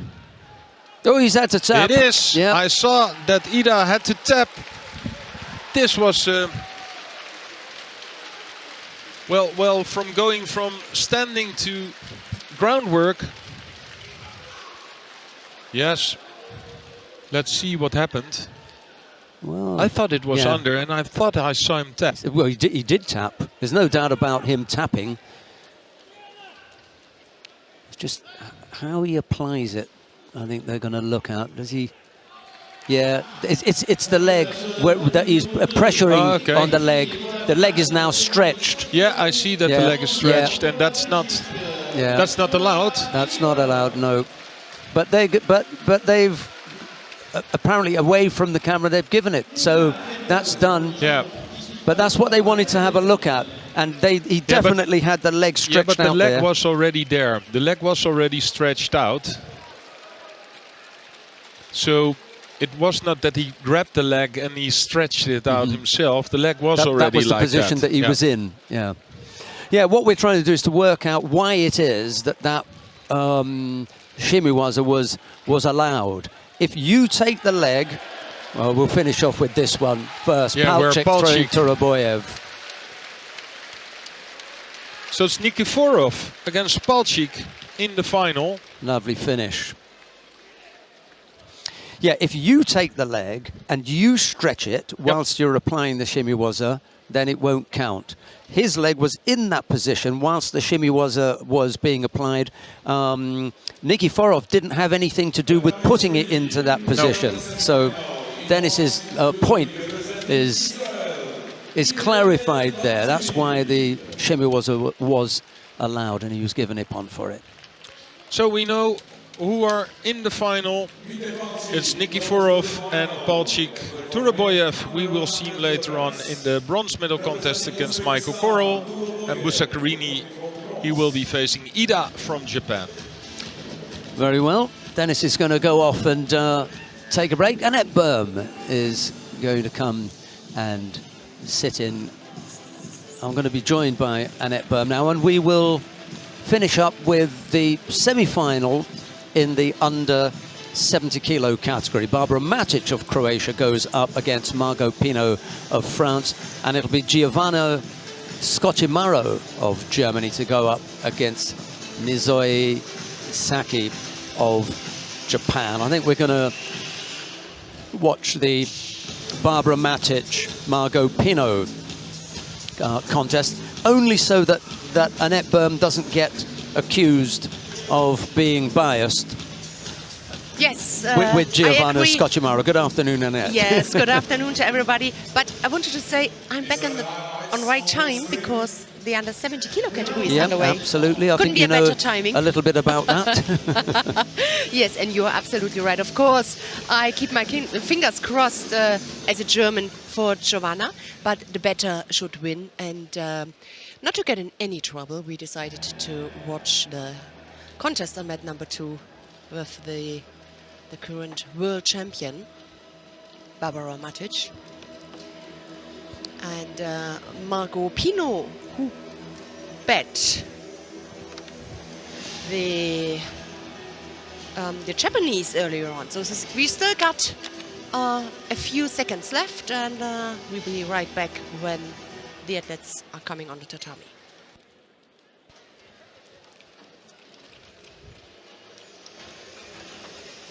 And now the next contest, the repechage and the semifinals for women under 70 kg. Prochain combat, repêchage demi-finale catégorie féminine, moins de 70 kg. And number 4, the repechage for women under 70 kg. In blue for Great Britain, Kelly Peterson-Bullard. Se présente en bleu pour la Grande-Bretagne, Kelly Peterson-Bullard.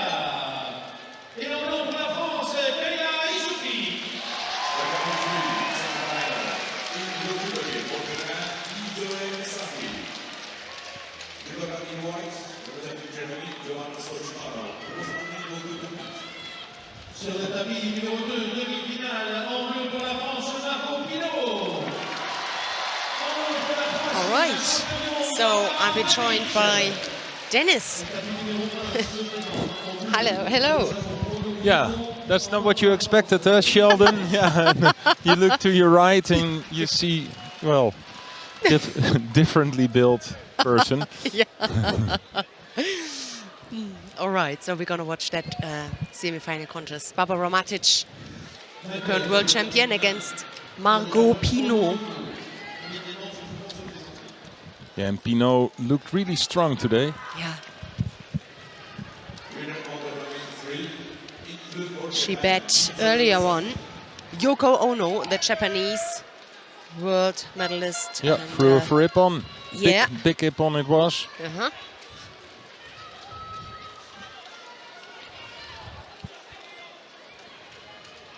And this is the last category, and then we're gonna have a break.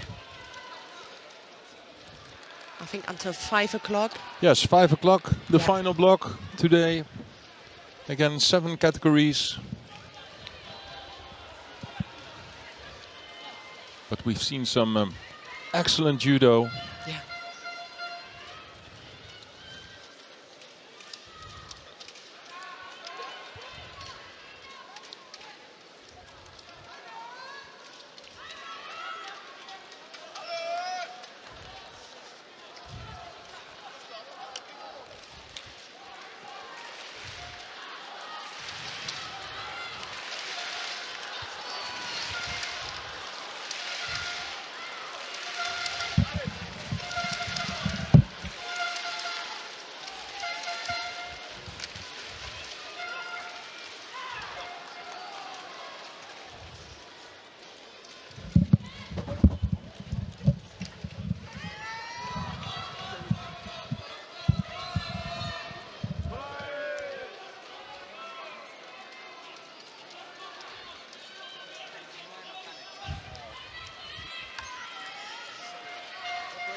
And we're gonna have a test now. Who's on the microphone again?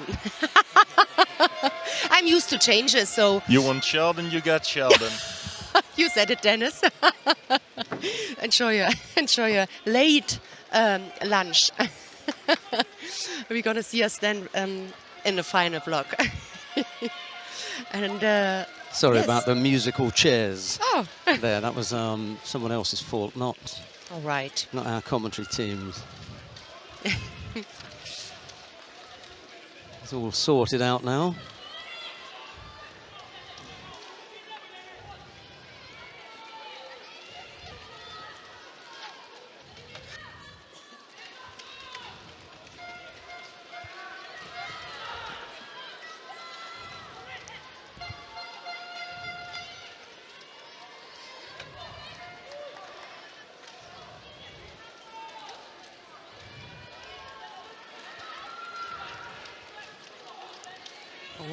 All right, a minute 38 seconds, just a single penalty, no score so far.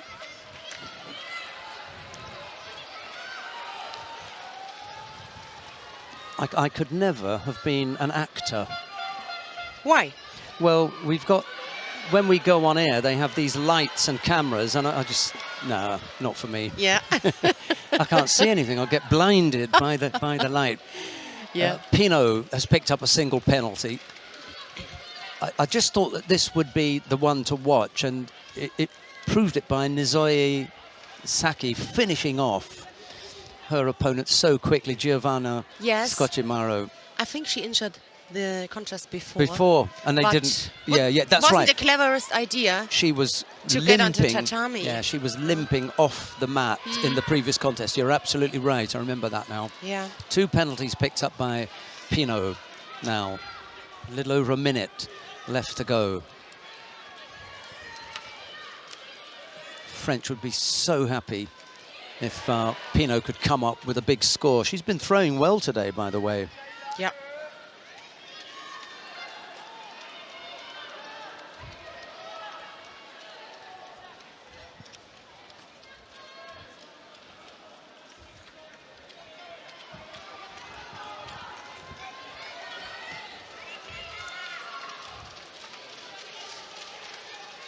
Time ticking away very quickly. And it's always... Oh, that's a terrific score! Wow. And smack on the 40 seconds. Yes, yes. I don't know what it is. Happens so many times. Why is that? Smack on 40 seconds. In comes Pino with a super finish. But it's Wazari given as opposed to an Ippon. I thought she'd finished it there. And now Matic is not finished. It's 23 seconds left to go, but Pino can't afford a penalty. So no overly defensive posture, no dropping. Yes.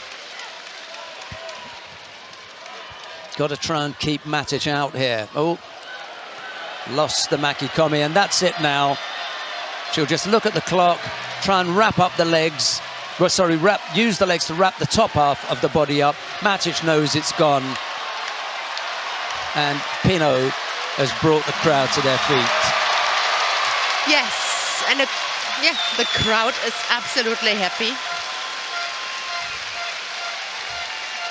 She's used that Kochi Gaki to really good effect. She blocks. It's not a sweep. She just puts the foot behind, blocks, and pushes the body over the planted foot. And that's the difference between the two. This is really, really good work here. And it's a long way to go. The gap's very big, but she puts in a massive stretch. Yeah, a huge step to get close to her. Well, couldn't be a better ending for the preliminaries.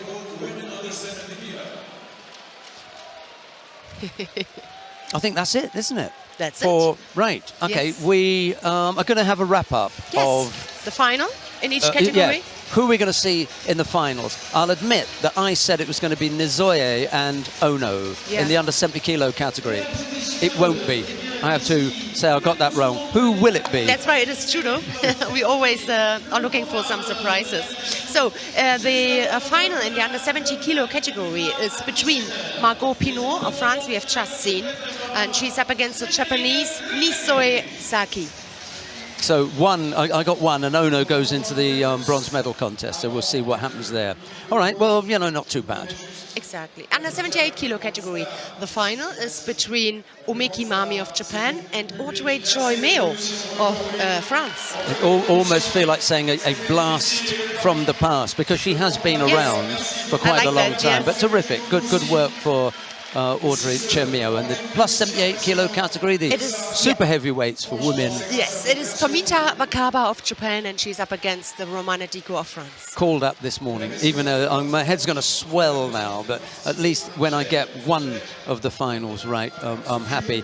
Couldn't stop Tomita in the top half, couldn't stop Diko in the bottom half. Absolutely. Right, the men's then, the under 81 kilo category. Yes, the number 1 seed, Tato Krigolashvili of Georgia. He's up against the Japanese Fujiwara Sotaro. Yeah, that should make for a fascinating head-to-head there. I'm glad that one worked out. Look forward to seeing that one. 90 kilos. We're going to have the Japanese Murao Sanshiro, and he's up against Mamadli Mediev of Azerbaijan. He was class. He really was this morning, the Japanese Murao. I liked everything that he did. I think Mamadli Mediev may be carrying a bit of an injury, because he did hurt himself against Beka Gviniashvili. But we'll see. 100 kilos? Yeah. 100 kilos, we're going to have Toma Nikiforov, the number 1 seed here from Belgium. He is up against Peter Palchik of Israel. So the number 1 against the number 2. Yes. Terrific. Okay, that's worked out. And then the men's super heavyweights, the plus 100 kilo category. We have the Mongolian Otku Tsengel, the Mongolian. He overcame Kagaura Kokoro, the current world champion. Oh, yes, in the semi-final. Yes, and he's up against the Aseri fighter Ushangi Kokauri. Unbelievable. So many times I've spoken not that highly of Ushangi Kokauri, and here he is in the final of the Paris Grand Slam. Yeah. When we come back, we'll have 2 streams for you. Dennis van der Kees and Annette Berm, and it'll be Neil Adams and myself. But from all the broadcast team at the moment, we're going to take a break. We'll be back in an hour and 50 minutes from now at 5 o'clock our Paris time. But bye-bye for now. Bye-bye.